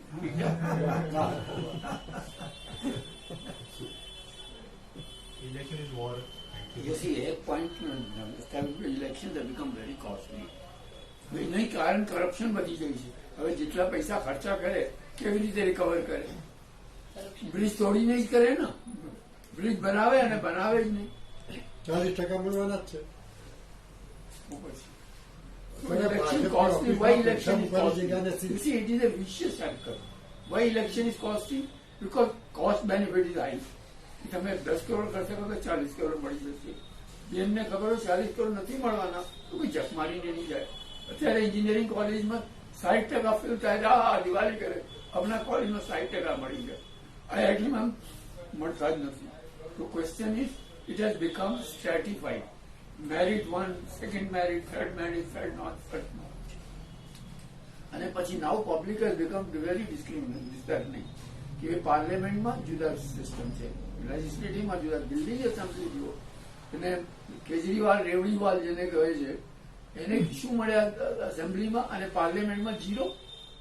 That means public નો કે અત્યારે પાર્લામેન્ટમાં આવા જોકરને મોકલવાના કે ચોપડા કોણ છે નામ ને રાજીવ ચડ્ડા રાઘવ ચડ્ડા એવા મોકલવાના કઈ અર્થ જ નથી. તો પીપલ નો કે પાર્લામેન્ટમાં નહીં જાય. જે અત્યારે રિજનલ પાર્ટી છે આ લોકોની સ્ટેટમાં પાર્લામેન્ટમાં સીટ કેવી રીતે આવી અને આ લોકોને સીટ કેવી રીતે. So public has discriminated. This is this. અને 20 માણસ MP મોકલશે પાર્લામેન્ટમાં તો શું કરશે? જયારે મનમોહન સરકાર હતી ને, ધ બિગેસ્ટ બ્લેકમેલર્સ વર તમિલનાડુ. દરેક જઈને આ રેગ્યુલેટરી કમિશનની સીટ અમને આપો નહીં તો સરકાર પડી જશે. આ 90 પેજના ચાર્ટર ઓફ ડિમાન્ડ લઈને ગઈ હતી જયલલિતા મનમોહન પાસે કે આ કરો નહીં તો સરકાર પાડી દઈશ. So all this fellows are asking for blackmailing power, not the political power. અને પીપલ હેવ સીન ઇટ કે ભાઈ આ બ્લેકમેલિંગ પાવરની માંગણી છે, પાવરની માંગણી નથી. અને જનતાને જે 77માં બતાવ્યા સારે human rights democracy, all of them are power hungry, power hunters, power cravers. બીજું કંઈ ના. They are absolute care. So the question is, all these differences, by 4 states-માં જુદા જુદા ટ્રેન્ડ કેમ છે? If Muslim factor was working, why it didn't work in Andhra? Or sorry, Telangana. Why it didn't work in Himachal? It is working in Hindi belt. કે આ Hindi belt વાળા મુગલોને બહુ ત્રાસ આપેલા, જેને રિટ્રીવલ સિસ્ટમની વાત કરો છો. Or the Muslims of South India have got a different characteristic. They don't want bhangpodi. They say we are very comfortable, so you don't bring the northern Muslim theory into it. Yeah, Mandir Masjid કહે છે નહીં. Why Karnataka is a susceptible zone? Is it because of something else? There is no detailed analysis that come out, but that is what's trend. दूसरा, if you look at BJPની victory has something to do with the education level. Education level. જ્યાં normal education વધારે છે, BJP is not able to make it. Why? Because people can discriminate. Revdi culture કે ભાઈ અગર તમે કુવામાંથી પાણી બધા જ નાખશો તો પાણી જ મળશે, દૂધ તો કોઈ આપે નહીં. The other thing which I am finding quite disturbing is, and nowhere I am finding touch. See, કોરિયાની ઇકોનોમી હતી by automobile. American World War अपना ડિપ્રેશનમાંથી આવ્યા by constructing highways and power grids. ચાઇનાએ મેન્યુફેક્ચરિંગ ઇકોનોમી લીધી. What has India chosen? મને લાગે છે India has chosen something which nobody in the world has tried. I call it Mandir economy. Mandir. Religious. Using the religious places as a center of economic activity and trying to develop. Nowhere in the world religion has been used to drive the economy. It's a very Modinomics, I call it. Nowhere it has been tried. Service સેક્ટરમાં ઘણી જગ્યાએ The question is service sector, if it's a total religion, you can pick up one religion and polarize them. So it is polarizing that is a little disturbing trend. But I think this experiment jहाँ भी भैरव काल मंदिर, फलाना मंदिर, ढीना मंदिर, करोड़ों and built all the economic activities. And the reason is People want to travel, but don't know where to go. Hill સ્ટેશનમાં તો રોજ લેન્ડસ્લાઇડ થાય છે, સમુદ્ર છે ને ઇન્ડિયા પાસે, તો ધર્મશાળામાં ફરવા જઈએ. So Dharamsala has become another tourist center. So like Ahmedabad, a medical tourist center, Thailand sex touring center, and these religions. This is a new trend of sort of economics which I am finding. I don't know whether economic theories have worked that or not. It's something very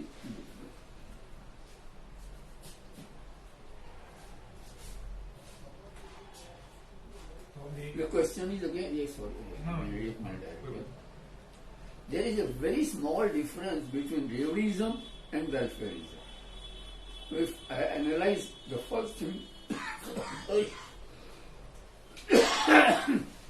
why this Kejriwal started with the electricity.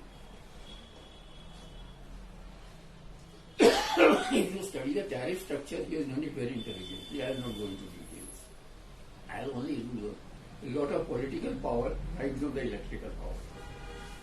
Both are very intimately connected. So he has successfully used item of mass consumption as an election plot.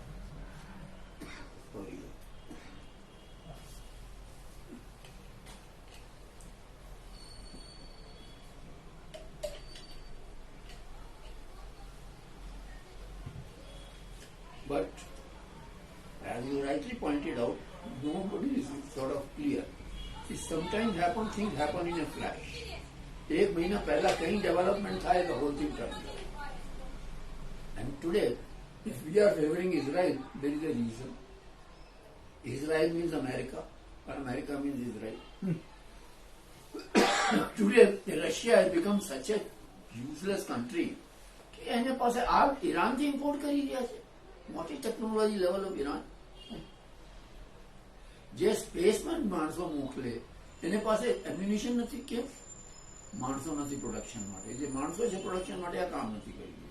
In fact internal disturbance according to the black channels is so much people are refusing to work.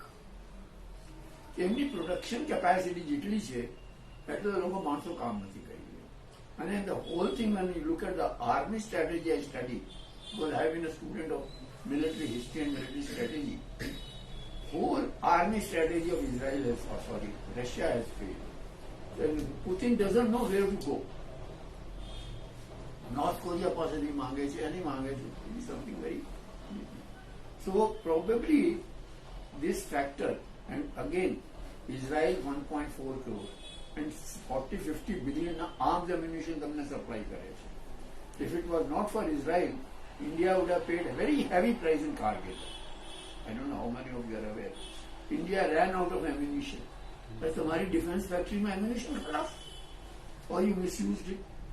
They did not know how to find out the location of the Pakistani army. Ask America, but तुम्हें satellite image आपो. Obama said no, we will not give you that. Israel gave the economy. Israel अपना satellite use करेंगे और बतावे कि Pakistan army की position. And that is we paid lesser price, otherwise the price would have been 4-5. So India owes some obligation to Israel for its deeds. And technology, both are technology today.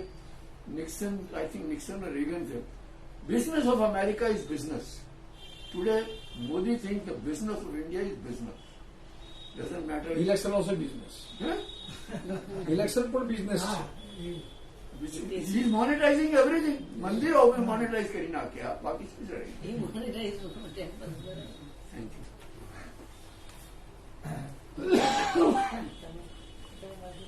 मुझे लगे कि एक नानकड़ू जो बात चल रही है इलेक्शंस को लेके, तो बात यह है कि ये वेलफेयरिज्म रेवडी कल्चर, उसमें बात यह है कि महिलाओं को अपना जो देना राइट टू वर्क और उनको इक्वल वर्क इक्वल पे, वो जो सब बातें हैं वो नहीं है. 7,000 दे दीजिए और आपको खुश कर देंगे.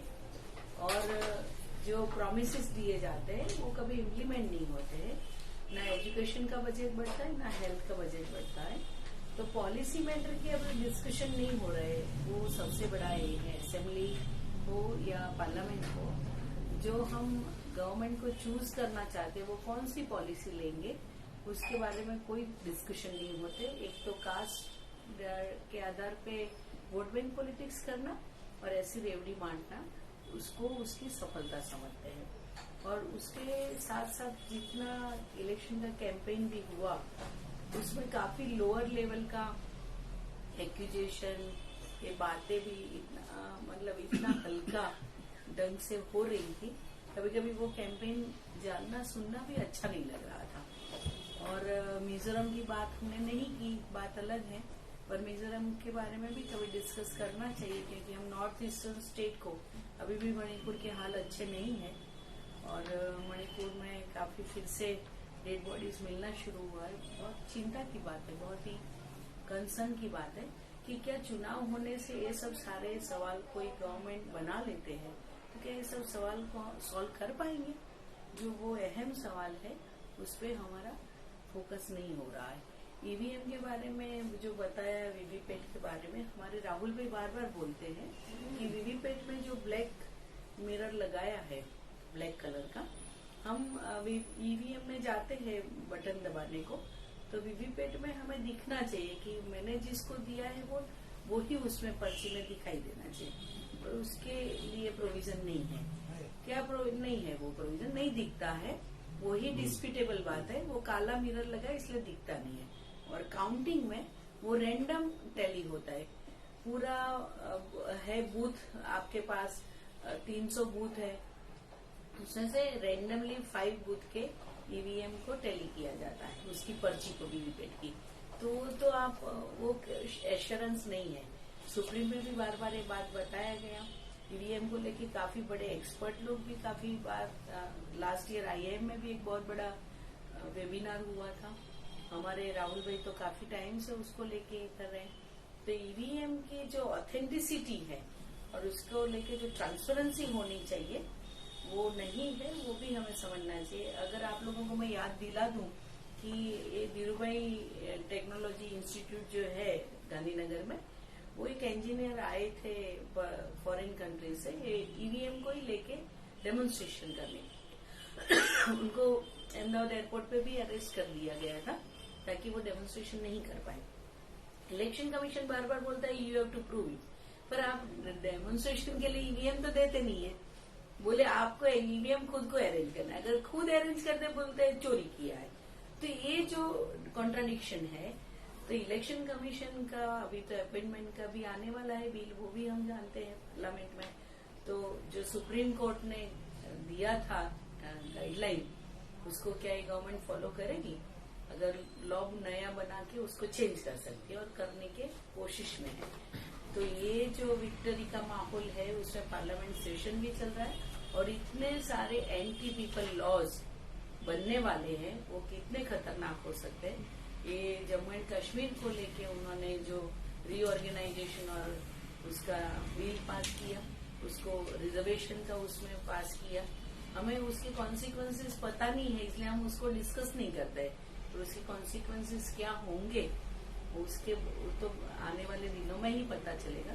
पर ये पोस्टल जो बिल है वो तो हमारा राइट टू प्राइवेसी, जिसको लेके सुप्रीम इतना बात कहते हैं, इतना डायरेक्शन दे रहे हैं, और राइट टू प्राइवेसी का वो टोटली वायोलेशन है। पर कहीं पे बात नहीं है, किसी को पता ही नहीं है ऐसा पोस्टल बिल पास हुआ। लोग सोचते पोस्ट ऑफिस को इम्प्रूव करने की बात है, मॉडर्नाइज करने की बात है, ऐसा बिल है, ऐसा सोचते हैं, पर उसमें मॉडर्नाइज करने की बात नहीं है। हम जानते हैं पोस्ट ऑफिस कम हुई थी, बीच में काफी कम संख्या में हुई थी, अभी संख्या बढ़ाई गई है और बढ़ाने का गवर्नमेंट का प्रस्ताव भी है। और पोस्टल सर्विसेज हमारे देश में काफी, क्योंकि ज्यादा रूरल एरिया में लोग पोस्टल सर्विस पे डिपेंड करते हैं, इसलिए लोग उसका यूज करेंगे, उसमें कोई शक नहीं है। पर राइट टू प्राइवेसी का डायरेक्टली वायोलेशन थ्रू लॉ, मतलब अभी जो गवर्नमेंट है एनडीए की, वो violation of human rights through law जो करने जा रही है, वो सबसे बड़ा खतरनाक उसका ये है। उसकी ओर आप सब लोगों का ध्यान आकृष्ट करना चाहती हूँ। धन्यवाद। अभी मैं रखते को रिक्वेस्ट करती हूँ।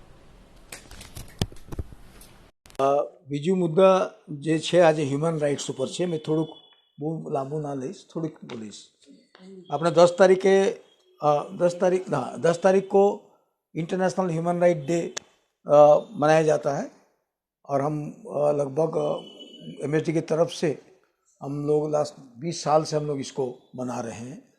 और हकीकत में लास्ट टाइम ऐसा हुआ कि हमको जिस जगह में हम करते थे उस जगह हमको परमिशन नहीं दिया गया। अभी परमिशन किसी चीज़ का भी आप अपन धारणा करना और ये डेमोन्स्ट्रेशन करना, प्रोसेशन निकलना बहुत मुश्किल से आपको मिलता है। अभी जनरली जहाँ जहाँ भी सरकार भी आई हुई है अभी उनको भी तकलीफ होगा। थोड़ा लगता था कांग्रेस सरकार आ जाएगा तो थोड़ा वो उनको मिलेगा, जहाँ जहाँ उनको राइट्स था वो राइट्स चला जाएगा।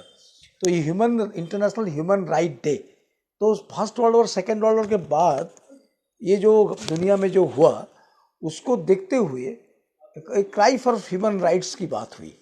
और रेशियल भी डिस्क्रिमिनेशन नहीं रहेगा, जेंडर एक्सप्लॉयटेशन नहीं रहेगा और चाइल्ड एक्सप्लॉयटेशन नहीं रहेगा, न्यूट्रिशंस का बात दिया जाएगा, एक हेल्दी वर्ल्ड रहेगा। इस तरह से कि यूनो बॉडी बना यूनाइटेड नेशंस बना, यूनो बॉडी बना। तो 1948 में एक ह्यूमन राइट का डिक्लेरेशन हुआ, इसको ह्यूमन राइट डिक्लेरेशन कहते हैं। और इसी डिक्लेरेशंस में इंडिया भी सही किया। सारा भारत दुनिया के बहुत सारे देश किए, कुछ देश को छोड़ते हुए उन्होंने किया, इंडिया भी इसका सही किया था कि हम ह्यूमन राइट को हम सेफगार्ड करेंगे, हम बचाएंगे। इसी से 1948 से डिफरेंट थीम को लेकर ये ह्यूमन राइट डे मनाया जाता है। और हमारा भी जब ये ह्यूमन राइट का वायोलेशन गुजरात में बहुत बड़ी बुरी ढंग से हुआ, जात प्रकार का हुआ, 2002 तो ठीक ही, फिर बाद में अर्थक्वेक के टाइम पे भी हुआ और 85, 86 बाद में चाइल्ड राइट्स, वुमेन का रेप, ये सब हुआ। इसको लेकर हमने इश्यूज़ को लेकर हम लोगों ने national issues as well as state issue को लेकर हम लोग सबको साथ मिलकर ये हम ह्यूमन राइट डे प्रोग्राम हम लोग अहमदाबाद में करते थे। इस बार भी हमको एक हॉल में ही कर रहे हैं हम लोग। इस बार पब्लिक प्रोग्राम पब्लिक प्लेस में नहीं है, हमारा सरदार पटेल स्मारक जो भवन जो है लाल दरवाजा में बैंक के सामने, स्टेट बैंक ऑफ इंडिया के पास ही है, वहाँ होगा। मधुर महाजन के ये इनका जो ऑफिस है उसके साइड में। तो 10 तारीख को है, 11 से 2:30 तक है। तो प्लीज़ आप सब लोग आइए। लेकिन इसकी बात थोड़ा सा मैं प्राथमिक बात खाली करूँगा मैं, ये कोई लंबा डिस्कशन तो सीधे नहीं होगा। जबकि ये अभी इलेक्शंस हो गए हैं तो इलेक्शन में भी वोटर भी चाहेगा कि मैंने किसको वोट दिया, मैं जानना चाहता हूँ। There is a doubt cast हो रहा है, डाउट हो रहा है कि मेरा वोट कहाँ गया, where my vote has gone. Cartoon भी आता है, आपने किसको वोट दिया, नहीं मैं EVM को वोट दिया, तो लोग उसको बोलते हैं मैंने EVM को दिया, तो ये कहाँ डायरेक्ट हुआ पता नहीं है। तो ये as a voter I want to know where my vote has gone. तो अगर मैं कोई केस करूँगा तो मुझे पता नहीं चलेगा। ये कंट्राडिक्शंस वीवीपैट ये वो चलते रहता है। और ये सब, और इतना मुझे मालूम है कि ये वेस्टर्न कंट्रीज़ में और अमेरिका जैसे बड़ा कंट्री में वहाँ भी EVM टाइप इतना टेक्नोक्रेट यहाँ बैठे बैठे सब वो कर सकते हैं, वो वहाँ नहीं हो रहा है। इंडिया जैसे अंडर डेवलप कंट्री, श्रीलंका जैसे अंडर डेवलप कंट्री, इंडिया कैसे एडजस्टेंट, मलेशिया, इंडोनेशिया, वहाँ EVM चलता रहता है। तो EVM के बारे में काफ़ी सवाल तो आया हुआ है। इवन बैलेट बॉक्स के बारे में भी था। अभी टाइम कंज्यूमिंग की बात होता है, अभी पैसे की बात होता है। अरे भाई पैसा को बचाना है तो पैसा के बचाने के लिए तो क्रिकेट मैच को भी रेगुलेट कर सकते थे आप। अगर पैसा बचा रहे, एक कंट्री जो पैसे की तक सोचता रहता है तो उसको सोचने के लिए बहुत सारे चीज़ है। आप चाय का दाम भी 5 रुपये के चाय अपने कॉन्फ्रेंस, चीफ मिनिस्टर कॉन्फ्रेंस में आप पी सकते हैं। एक चाय का बिल 500 रुपये नहीं हो सकता है जब आपका कॉन्फ्रेंसेस होते हैं। एनीवे, तो ये 1948 में हुआ था। और अभी हमारा ह्यूमन राइट का पोजीशंस क्या है। एक तो बात है कि मैं कुछ डाटा से इकट्ठा यानी जितना हो सका मैं कर पाया। देखिए हमारे यहाँ कस्टोडियल डेथ जो है अभी 75 ईयर्स। सबसे बड़ी बात है कि ये ह्यूमन राइट का डे जो है 75 years of human right, international human right day, तो इसका बहुत सिग्निफिकेंट है 75। लेकिन सब देश में भी ह्यूमन राइट का वायलेशन हो रहा है। अब देखिए सब देश में कंट्री का सरकार भी कंप्लीटली अनिश्चित स्थिति पर है। अमेरिका में भी है और ट्रंप को अरेस्ट भी नहीं कर पाया वो लोगों ने, वहाँ का कानून में ट्रंप को अरेस्ट नहीं कर पाया। और यूको में तो हमारा वो सुनक जो है हमारे इंडियन ओरिजिन है, और इंडियन ओरिजिन का भी उन्होंने वो फॉरेन मिनिस्टर था ना, क्या थे वो बेन जो थे, उनको निकालना पड़ा। फिर बाद में जो प्राइम मिनिस्टर थे उनको लाना पड़ा। तो किसी यस यस यस, तो करना पड़ा। और करने के बाद भी तो उनका एक स्टेडी नहीं लग रहा है, वो किसी तरह वो अपने देश को चलाने की कोशिश कर रहे हैं, इंग्लैंड जैसे देश का भी। तो ये भी सब जगह में उथल पुथल सब जगह में हो रहा है। और सब जगह में भी आप जो कह रहे हैं डेमोन्स्ट्रेशन अगर देखेंगे other side of the news, बहुत सारे इंटरनेट में बहुत सारे साइट्स हैं जहाँ की दुनिया का जहाँ जहाँ आंदोलन होता है, वर्कर्स स्टूडेंट्स रास्ते पर आते हैं। ये न्यूज़ अभी आपको वाशिंगटन पोस्ट में भी नहीं मिलेगा और कभी न्यूयॉर्क टाइम्स में भी नहीं मिलेगा, जो मिलता था अभी नहीं मिलेगा, कभी कभी मिल जाता है, लेकिन ला मुंडे है और भी कुछ कुछ पेपर्स भी हैं आपको वहाँ मिलेगा आपको। तो ऐसा नहीं कि दुनिया साइलेंट में है, it is standing in volcano. तो ह्यूमन राइट्स के लिए लोग they are crying for the human rights, और इंडिया में भी होगा। नॉर्थ ईस्ट का जो प्रॉब्लम को जो हुआ ये क्या है, is not a volcanic eruption, लेकिन हम इसको लोकलाइज बना दिया, इसको लोकलाइज है। वो नॉर्थ ईस्ट का है, मणिपुर का है, मिजोरम का है, लोकलाइज है। ये गुजरात के साथ क्या असर पड़ने वाला है? तो मिजोरम का इलेक्शन भी हम चर्चा भी नहीं कर रहे हैं, it is okay A gentleman has won the elections, ऐसा हम कर दिया इसको। तो ये जो ह्यूमन राइट वायलेंस मणिपुर का, तो आप जानते हैं आसपा को लेकर तो women came to the street, अपना कपड़ा उतार करके उन्होंने आर्मी हेडक्वार्टर के सामने उन्होंने डेमोन्स्ट्रेशन किया था। तो आज आसपा का तो बात तो वही की वही स्थिति बदल नहीं रहा है, इसको निकाला नहीं जा रहा है, कब से लगा गया है। और वो कश्मीर में भी है, नॉर्थ ईस्ट में भी है, और भी ड्रैकोनियन एक्ट भी आ रहे हैं। तो अभी जो बात है कॉस्टिडियल डेथ जो है, it is increasing day by day. Custodial अभी पुलिस का डेथ, अभी जो हमारे संजीव भट्ट भी जो है वो उसी का आरोप पर भी उनको रखा है। जब प्रूफ होगा क्या होगा, that the court will speak about it, sorry. तो ये काफ़ी कॉस्टिडियल डेथ बढ़ रहा है अभी। तो वही 2019 में बहुत सारे फिगर से 136 था, और अभी हो गया 175 कॉस्टिडियल डेथ। गुजरात में भी ऐसा कुछ हुआ, वो लगभग 85 ऐसा कुछ भी गुजरात में भी वो कॉस्टिडियल डेथ का भी वहाँ भी बढ़ा हुआ है, और लेटेस्ट भी हैं, और उसका पुलिस एक्शन भी इसमें लिया जाता है। और महाराष्ट्र में भी 76, उत्तर प्रदेश 41, और गुजरात में भी 80 कॉस्टिडियल डेथ माने ह्यूमन राइट वायलेंस, जो आप क्वेश्चन नहीं कर सकते हैं। अभी कुछ दिन पहले भी ये हमारा करजन सर ये जो ये है लालबाग के पास जो है ना पुलिस स्टेशन, वहाँ भी 2-3 डेथ वहाँ भी हुए हैं। अच्छा, और भी बात है कि जो नेशनल क्राइम NCRB का जो क्राइम इंडिया जो है कि यहाँ कि इतना यूपा में 2020 में 2018 से 2018 के बीच में 4,690 लोग को अरेस्ट किया गया अंडर यूपा जानते हैं अभी भी यूपा इज सच ए लॉ, एक बार पकड़े गए आप निकलना मुश्किल है, it is very difficult to come out. अभी वो जो लड़का जो उमर खालिद करके लड़का जो है वो भी निकाला नहीं है। अभी जो कोरेगांव करके जो भीमा करो था वो तो एक तो मर गए, वहाँ मर गए, और बाद में तो फादर से स्टैन मर गए। काफ़ी लोग भी जेल में भी सड़ रहे हैं। एक किसी को पारोल में शायद वो ML के जो थे उनको बड़ा को वहाँ से उनको निकाले, तो ऐसा हुआ है। लेकिन यूपा में काफ़ी केसेज हो, 4,000 से ऊपर 4,400 4,600 लोग का यूपा में डाल के रखा है, और कन्विक्शन रेट ओनली 149 है। जो पकड़े गए थे कन्विक्शन रेट कितना है 149। और ये सुप्रीम कोर्ट कुछ को राइडर दे रहा है, लेकिन सुप्रीम कोर्ट को बात को मानना नहीं बनना और अलग से आंसर करना अभी सरकार का धंधा बन गया है। दुष्यंत दवे एक है जो इसके सामने आवाज़ उठाने की कोशिश करते हैं, और ये जुडिशल एक्टिविज्म है, लेकिन उनकी बात भी not supported by the people नहीं होने के कारण भी ये जो सिविल राइट डेमोक्रेट राइट का एक्टिविटीज हैं वो भी उनका हाथ पैर बंधे हुए हैं उनका। अच्छा, क्राइम अगेंस्ट वुमेन भी जो है वो बढ़ गया है, बहुत काफ़ी बढ़ गया है। तो ये नेशनल फैमिली हेल्थ सर्वे का बात है इसमें, तो उसको crime against women has increase बहुत बढ़ गया है। चाइल्ड एब्यूज भी बढ़ चुका है, चाइल्ड सेक्स एब्यूज भी बढ़ चुका है। ये हमारे इन दिनों में रिपोर्ट से, अब रिपोर्ट पढ़ना बहुत ही खराब लगता है, बहुत ही सब स्टैटिस्टिक्स में है, वो उनका स्टैटिस्टिक्स है। अच्छा, ये बाद में प्रेस फ्रीडम की बात है। प्रेस जो हमारे प्रेस जीतने के बारे जो लोग जो जुबिलेशन के एक्सप्रेस कर रहे हैं इलेक्शन के रिजल्ट को लेकर, आज उनकी बात अगर वो फ्रीली बात करेंगे वो रिपोर्ट को बाय बाय गो आप उसको नहीं कर सकते हो। जो आपको है इंडियन एक्सप्रेस में विन 3 विन, तो 3 चेस पर विन, तो ऐसा आप हेडिंग में बना सकते हो। तो ये इंडियन एक्सप्रेस जैसे मैगजीन का भी ऐसे क्रिटिकली वो बात करना नहीं चाहते हैं। प्रेस फ्रीडम में आज हमारा 180 कंट्रीज़ का ये हुआ था, क्या बोलते इसको, स्टैटिस्टिक लिया गया था world press freedom index. India का स्थान 161 है अमंग 180 कंट्रीज प्रेस का फ्रीडम। इसमें जेरूसलम, कभी एक पेपर आता है हर्जत करके पेपर आता है, वो अरब कंट्री का भी आता है, उससे उनका ज़्यादा प्लेस उनका रेट हायर भी है। शायद पाकिस्तान का डॉन का भी शायद पाकिस्तान भी कुछ प्रेस फ्रीडम हमसे भी थोड़ा शायद हायर भी है। कम्युनल हेट्रेड जो है, हेट्रेड बहुत बढ़ गया है। तो समी ने 7 विकेट ले लिया तो पता अलग बात है, लेकिन हेट्रेड जो इंडिविजुअल केस अलग बात है।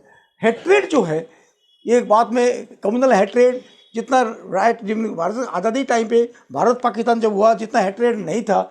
अभी भारत पाकिस्तान हर रोज हो रहा है। एक नवेल था कमलेश्वर का और कितने पाकिस्तान, ये किताब बोर्ड देखने कितना और कितने पाकिस्तान। जब 2002 में जब हम वेरिफिकेशन हम जाते थे, जब डिफरेंट एरिया जाते थे, हर जगह में बॉर्डर कर दिया था, ये हिंदू एरिया है मुसलमान एरिया है, दोनों जगह साइकिल बांध दिया है तो बॉर्डर बंद। तो और कितने पाकिस्तान को दिखा था, अहमदाबाद में देखा था, और कितने पाकिस्तान होंगे। इस कम्युनल है ये हेट्रेड काफ़ी बढ़ गया है। और काव के नाम पर तो विजिलेंटिज्म बहुत बड़ा है, आप जानते हैं। और कभी भी किसको पकड़ के स्टेशन में उतार के इसको मार दिया जाएगा, आपको कोई पकड़ेगा भी नहीं, you are all right. Adityanath के अंडर में तो ये बिल्कुल हो सकता है।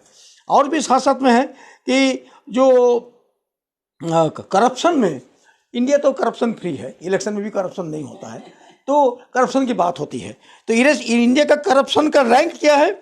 180 देश से इंडिया का रैंक है 85 है। इंडिया का 85 पोजीशन, 85 मतलब ये क्रिकेट में शायद अच्छा है, रैंकिंग अच्छा है, लेकिन करप्शन में 85 है। तो ये मोटे पर बात है। और ये कोविड-19 में जो घटना हुआ, कोविड-19 को लेकर तो बहुत सवाल आ रहे हैं और दिनों में आप थोड़ा तैयार रहिए। और तिलन साहब आप भी थोड़ा माहिती इकट्ठा कीजिए। ये मेडिसिन के बारे में, दवा के बारे में काफ़ी बात आ रहा है। लेकिन एक बात जो हुआ, टोटलिटेरियन स्टेट जो है, इमरजेंसी में हमने जो फील नहीं किया था ड्यूरिंग इंदिरा गांधी टाइम, हमने कोविड के टाइम पे फील किया। इस टाइम पे पूरा absolute power in the hand of the police and administrations, कुछ भी कर लेते थे। यहाँ जो टनल बना हुआ है, ये जो टनल, ये जो रास्ता हमारा काट दिया, लोग का आना जाना भी बंद हो गया, वो कोविड के पीरियड में हुआ। जब ये जयेश भाई गए कि सही करना है, ये टनल बराबर नहीं है, लोग डर के मारे एक भी सही, गांव के लोग जो हैं जहाँ हम बैठे हुए हैं, गांव के लोग एक भी सही नहीं किया। इतना डर, हम सही करेंगे तो पकड़े जाएंगे, फिर हमको म्यूनसिपालिटी से हमको तकलीफ होगा। यार अभी सबको पता चल रहा है कि यहाँ आना डेंजर भी है, कभी भी एक्सीडेंट भी हो सकता है, इतना बड़ा नैरो गली जैसा है ये सब चीज़ को। तो ये प्रकार का जो कोविड के टाइम पे बहुत तरह का एजुकेशन को लेकर प्राइवेटाइजेशन करना, पास करवा देना, भाई माइग्रेंट वर्कर को निकाल देना, फैक्ट्री बंद कर देना, उनको वेज कम देना। कोविड के बाद जो वापस आए, जो आदमी 20,000 रुपये में काम करता था, बोला गया 12,000 में करना है तो कर, नहीं तो जा, तो ऐसा कर दिया। और माइग्रेशन और भी बढ़ा, जो माइग्रेशन था और भी बढ़ गया बहुत ज़्यादा। और माइग्रेंट्स का, वर्कर्स का राइट भी कुछ नहीं मिल रहा है, क्योंकि माइग्रेंट वर्कर्स राइट होने के लिए ILO जो बॉडी है वो काफ़ी बार सेमिनार भी करता है, लेकिन कोई इसको मानता भी नहीं है। तो और चाइल्ड लेबर भी बढ़ा है काफ़ी, बीच में चाइल्ड लेबर कम करने की बात होती थी। अभी आप जहाँ भी जाएंगे चाइल्ड लेबर देखेंगे आप। वो कंस्ट्रक्शन साइट में वो बच्चे, वो झाड़ में बच्चे को बांध दिया, वहाँ वो बच्चे भी काम कर रहे हैं, छोटे छोटे बच्चे। आप रेलवे ट्रैक में जाएंगे, जंगल के बीच में आदिवासी महिलाएं यहाँ कोई काम भी करते हैं, वहाँ भी सांप है, बिच्छू भी है, वहाँ भी टेंट बांध के, वो साड़ी बांध के रहते हैं, और वहाँ भी चाइल्ड लेबर भी काम करते हैं, रेलवे ट्रैक के अंदर में काम करते हैं। और आप, मैं, हम सब लोग जाते हैं, वो are very much enlightened persons of democracy and human right defenders भी हैं, जो हम बड़े बड़े बातें भी करते हैं, लेकिन हम इसके बारे में कुछ भी नहीं करते, एक फोटो भी नहीं खींचते हैं और किसी को भेजते भी नहीं है। और फ्रीडम ऑफ जो प्रोटेस्ट जो था उसको तो निकाल दिया था सीएम, मैंने खाली फोटो पकड़ के हम देते थे फेसबुक में, हमने कुछ बात हुआ तो ये लिख दिया हाथ में, वो हमने ऑक्यूपाई वॉल स्ट्रीट से सीख गए थे हम लोग, तो इसी को करके हम लोग एक प्रोटेस्ट हम करते थे। इसको आसपा जैसे कानून बहुत ही बुरी तरह से हम ये में नॉर्थ ईस्ट में और कश्मीर में बहुत बुरी तरह से यूज किया जा रहा है। और दलित के ऊपर अत्याचार भी बहुत बड़ा है। बहुत दलितिज्म की बात, सबके आंख में आंसू आ जाए दलित के बारे में। और दलित लोग भी, दलित क्या बोलते हैं, जो दलित संगठन भी काफ़ी बढ़े हुए हैं, पर दलित के ऊपर अत्याचार बंद नहीं हुआ है। तो इनका एट्रोसिटीज़ 2018 में ऊपर में 3,91,00,000 एट्रोसिटीज़, ये तो पूरा नंबर थोड़ा पुराना है, लाटेस्ट डाटा शायद नहीं है। 1909 से 1918 में 6% दलित का एट्रोसिटी बढ़ा, 6% बढ़ा, 6%। और शायद अभी जो है और भी बढ़ा होगा। और उसके साथ साथ भी जो है मैनुअल स्कैवेंजिंग जो बात है, हम पढ़ते होंगे कि वो गड्ढर में गए, बाद में मर गए, वो 6 जन गए मर गए, केमिकल में गए मर गए। तो ये अभी तभी इतना टेक्नोलाइजेशन, डिजिटलाइजेशन, तेजस विमान उड़ने का एक, और हमारा न्यू पायलट्स भी आते हैं, उम्र वाले पायलट भी आके भी वो गाड़ी वाड़ी चलाने में बैठ जाते हैं। लेकिन मैनुअल स्कैवेंजिंग कभी मॉडर्नाइज नहीं होता है, उसका मॉनिटरिंग नहीं है, उसको मरने के बाद में उसको सिलेंडर भी नहीं दिया जाता है, वर्कर्स का भी वहाँ भी प्रॉब्लम है, वो लेके भी नहीं जाते हैं, जो उतारते भी हैं वो पता नहीं पैसा दूंगा तुम उतर जाओ। तो कितना डेथ, गुजरात में कितना डेथ होता है। और अधिकतर ये लोग शेड्यूल कास्ट के लोग ही होते हैं, ए पर्टिकुलर कास्ट के लोग होते हैं, उनकी डेथ मैनुअल स्कैवेंजिंग में होता है। वही तक यार्डस्टिक है भारत का डेमोक्रेसी का और ह्यूमन राइट्स का। 19 तो एटलीस्ट तो अभी जो हुआ 19 वो लोग मरे, फिगर उसका है। और बात भी है कि तो ये ह्यूमन राइट वायोलेशन एनएचआरसी की रिपोर्ट के हिसाब से 3 साल पहले की रिपोर्ट है इसका, 3 साल से इसका रिपोर्ट निकला ही नहीं है। NHRC is not functioning, is not operating, वो रिपोर्ट निकालते नहीं है। तो ये था 2021 में एनएचआरसी है रजिस्टर्ड 74,968, ऑलरेडी ऑड नंबर रहेगा आपको, वो कभी नहीं बोलेंगे कि 75,000 नहीं बोलेंगे, 74,968। तो ये जो है ह्यूमन राइट वायलेशन इंडिया में हुआ है, एनएचआरसी ने उसको दिया है, 3 साल से रिपोर्ट नहीं है उनका। Thank you to NHRC. वो ह्यूमन राइट वायलेशन भी नहीं होता है, उसको निकालने का जरूरत नहीं है। तो ये एनुअल रिपोर्ट निकालना उनका बंद हो गया। आरटीआई एक्ट जो था थोड़ा बहुत भी था, चलो भी कुछ करते करते भी आरटीआई भी आप कर लो। तो आरटीआई में हमारे एक तो ये हाई कोर्ट के सामने मार दिया था, आपको याद होगा।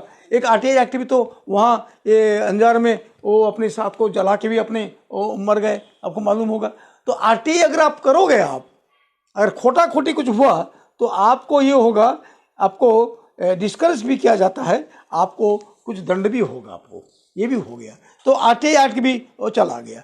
तो इसी तरह से खाली एक नोटसेल में एक ह्यूमन राइट वायलेशन की बात, ह्यूमन राइट वर्कर्स के राइट में बात नहीं किया, ट्रेड यूनियन राइट के बारे में बात नहीं किया, डॉक्टर्स के राइट के बारे में बात नहीं किया, ओवर वर्किंग जो करते बात में नहीं किया, वेज कम नहीं मिलता है वो बात मैंने नहीं किया।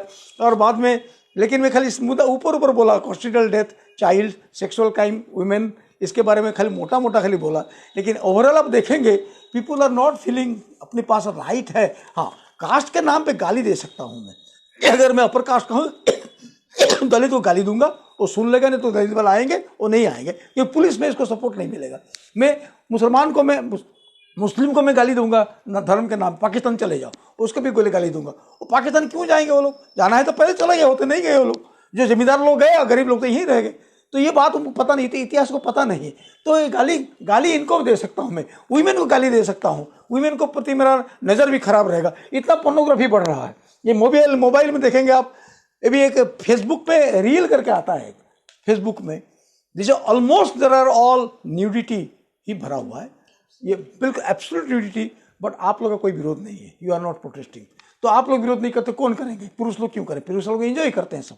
तो ये सब जो चीज़ है, तो ये धंधा बन गया। एक किताब निकला जापान में कि how women enter into the sex trade या फ्लेश ट्रेड में कैसे जाते हैं। वो कोई खुशी में नहीं जाते हैं, पैसे कमाने को नहीं जाते हैं, कैसे कंपेल किया जाता है, कैसे सिचुएशन बनाया जाता है ताकि आप इसमें जाते हैं। अभी अगर आप फेसबुक में अगर आप कपड़ा उतारते हैं, वो लोग जितने देखेंगे आपको पैसा मिलता है। ये एक भी कमर्शलाइजेशन हो गया। तो कमर्शलाइजेशन का जो है, जैसे ह्यूमन राइट वायोलेशन भी इसके साथ जुड़ गया है। अब इज्जत नहीं, इज्जत की मतलब डिग्निटी की जो बात नहीं, dignity of woman, dignity of worker, dignity of being human being, वो जो ह्यूमन राइट ने बोला था वो खत्म हो गया। इसीलिए इसको रेइटरेट करना, फिर से रिपीट करना, फिर से बात करना, लोगों के पास ले जाना, स्टूडेंट्स को, यूथ को जो है उनको बात ले जाना, ये करने के लिए ह्यूमन राइट को याद करना जरूरी है।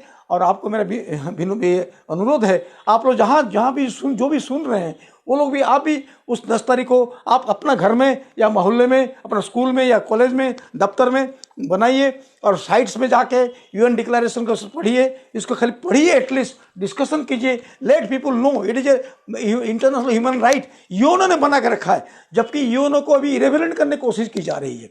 यूएनओ को कंप्लीटली, इजराइल में जो हुआ और यूएनओ को बाईपास करके यूक्रेन में सब कुछ हो रहा है। और NATO is taking the place of UNO. और नेटो मतलब वारिंग, और आर्म्स को सेल करो, आर्म्स सेल करो। आज अमेरिका का आर्म का सेल, यूक्रेन में सेल, रशिया का भी, रशिया भी सेल भी करता है, रशिया लेता भी है, ओबलाइज करने के लिए लेता है वो ईरान को ओबलाइज करेगा, उससे जगह में और कुछ देगा।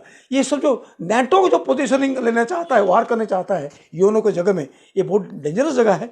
यूएनओ ये जो बॉडी, ये सारे देश के जो लोग हैं इसमें कुछ बात अपना रखते हैं, अब दुख सुख की बात रखते हैं, इंटरवेन करने की बात करते हैं, और उसी जगह इसको खत्म करने की कोशिश हो रही है। और India is signatory to UNO. अगर कल इंडिया में अगर अमेरिका दखलगिरी करेगा या चाइना अगर यहाँ दखलगिरी करेगा तो आप कहाँ जाओगे? आप फिर यू गो, नाटो को पैसा हम जाएंगे तो नाटो को मेंबर करने के लिए नाटो वाले इंडिया को भी कर रहे हैं। यूक्रेन का मेन प्रॉब्लम है, यूक्रेन करके मैं नाटो मेंबर नहीं बनूंगा। रशिया कहता है यूक्रेन में अगर नाटो में जाएगा मैं खत्म कर दूंगा। ये नाटो हर जगह जाना चाहता है। एक कॉमनवेल्थ में जाने की बात में कश्मीर का प्रॉब्लम तैयार हुआ। Why the problem was created on Kashmir? One of the point was the Commonwealth में एडमिट करने के लिए बात था, ये माउंटबेटन का, ये सब चर्चिल का प्लान था सब। ये सब बहुत इतिहास की बात है। अमित शाह ने उठाया बात को, तो ये बात को Indian troop was marching towards जो जा रहा था, तो हु हैज ऑर्डर्ड ये कि बंद करो, मार्चिंग बंद करो? Who said it? माउंटबेटन बोला नेहरू को, नेहरू ने चुप कर दिया। बाद में इसको लेके it has gone to the UNO. और विवेक कृष्ण मैंने खाली आवर लॉन्गेस्ट आवर भाषण दिए, उसमें कुछ नहीं होता है, nothing is happening. And Sheikh Abdullah written in own book Chinar, जो क्या है फ्लेम्स ऑफ चिनार, जो किताब जो है, कि वेरी ह्यूमिलेटेड देयर। जो लोग इतना हमको करते थे वही लोग हमको ह्यूमिलेट किए हुए हैं। इस किताबें भी सब है। ये इतना पुराना किताब आप पढ़ के चर्चा करेंगे जरूरत पड़ेगी तो करेंगे, क्योंकि इसमें किसका हाथ है? तो श्यामाप्रसाद मुखर्जी का भी तो हाथ है इसमें, तो वो भी चर्चा भी होगी। खाली नेहरू की बात होने से नहीं हो जाएगा भाई, चर्चा तो श्यामाप्रसाद मुखर्जी की भी बात भी करो। और 1947 में जो राइट हुआ, जम्मू का मसाकर जो हुआ, बलराज मोदक का जो रोल था वो भी चर्चा होगा। वहाँ जो हरि सिंह जो थे, हरि सिंह जो थे, उनके रानी, उनकी जो रोल थी वो भी बात होगा। उनके जो मंत्री जो था वो उसका भी बात होगा, सब कुछ बात होगी। तो ये, और ये जो ब्रिटिश ने प्रिंसली स्टेट बनाया था, इसको ये करना, जोड़ान करना, और 370 आर्टिकल का क्या है वो भी जब डिस्कशन होगा, तो सबको डिस्कशन होना चाहिए ना। तो खाली एक फेंकड़ा, टुक्का फेंकड़े शेयर मार्केट से फेंक के बात करने से तो नहीं होगा। तो there are other people those know all this things. लेकिन आप ही जो है फीडबैक आपको दिया जाता है, जो आपको देते हैं, कोई रिसर्च किया हुआ, पेपर लिख के दे दिया, आपने बोल दिया एंड पेपर लिख के दे दिया, so you are the experts in the subject. और बाकी जो एक्सपर्ट्स हैं वो कहाँ गए? तो ये बात यूएनओ में बात होनी चाहिए। यूएनओ इज द बॉडी, उसमें भी कश्मीर के बारे में बात भी हुआ है। उसको कश्मीर की बात को अभी बात हम कश्मीर की बात में एक तो हो चुका है। ये again we have suppose aggression की हम बात करें, again we create an aggression की बात हम करेंगे तो इसका हालत क्या होगा? तो मुझे लगता है कि इस 9 तारीख को हम ये करें, हम लोग इसको बनाएं। और आप लोग सबको मेरा अनुरोध है कि आप प्लीज़ आप लोग आइए। और सबसे डेंजरस ये बात आने वाला है जो मैं छूट गया था, वो इंडियन क्रिमिनल कोड को जो आईपीसी जो है उसको बदल के भी मैंने पहले बताया था, भारतीय न्याय संहिता 3 लॉ जो है, एक इंडियन एविडेंस एक्ट और एक है Indian sexual criminal procedure IPC criminal procedure act, Indian evidence act, वो तीनों को तीनों का बदल रहे हैं। भारतीय न्याय संहिता हो रहा है, वो अभी चेंज होगा। वो बहुत ही डेंजरस है। एक ही चीज़ को बात में जो सेडिशन की चार्ज जो थी उसको हटा दिया गया है और किसी में जोड़ दिया गया है। सेडिशन चार्ज जो था, आप कुछ भी सरकार के सामने बोलेंगे वो सेडिशन हो जाएगा, उसे एक जगह में जोड़ दिया। इसको डिटेल आप पढ़ेंगे तो सब कुछ आएगा। वायर में इसमें डिजिटल डिस्कशन भी क्या था, काफ़ी पेपर में उसका सिग्नेचर कैंपेन भी, हाँ, एक सिग्नेचर भी ऑल इंडिया लेवल में भी हो रहा है, विंटर सेशन में ऑल इंडिया लेवल में भी हो रहा है। इसको सबमिट करने के टाइम नहीं है। विंटर सेशन 4 से 24 तक चलेगा, बीच में पास कर देंगे क्योंकि ब्लूट मेजोरिटी है, चला जाएगा। और मुर्मू बहन द्रौपदी मुर्मू सही कर देंगे तो कानून बन जाएगा। तो इसके बारे में थोड़ा हमको अलर्ट रहना है। We should try to uphold the banner of human rights, civil rights, secularism और इंटरनेशनल ह्यूमन राइट जो है बचाने के लिए हम जितना ताकत हो हम करेंगे।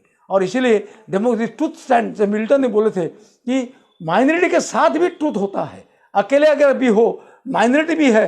अब मेजोरिटी माइनॉरिटी के पास जो चलता है, तो एक माइनॉरिटी के साथ भी वो ट्रूथ होता है। इमरजेंसी में हम ज़्यादा यूज़ करते थे, when Indira Gandhi impose emergency, even the truth is there with the minority. Milton की बात था। तो आरोग्य पार्टी का जो उनको जो नाम हम लेते हैं, तो मुझे लगता है कि ह्यूमन राइट डे को बड़ा इज्जत के साथ हम मनाएं। इतना कहकर मैं अपनी बातों को ख़त्म करता हूँ।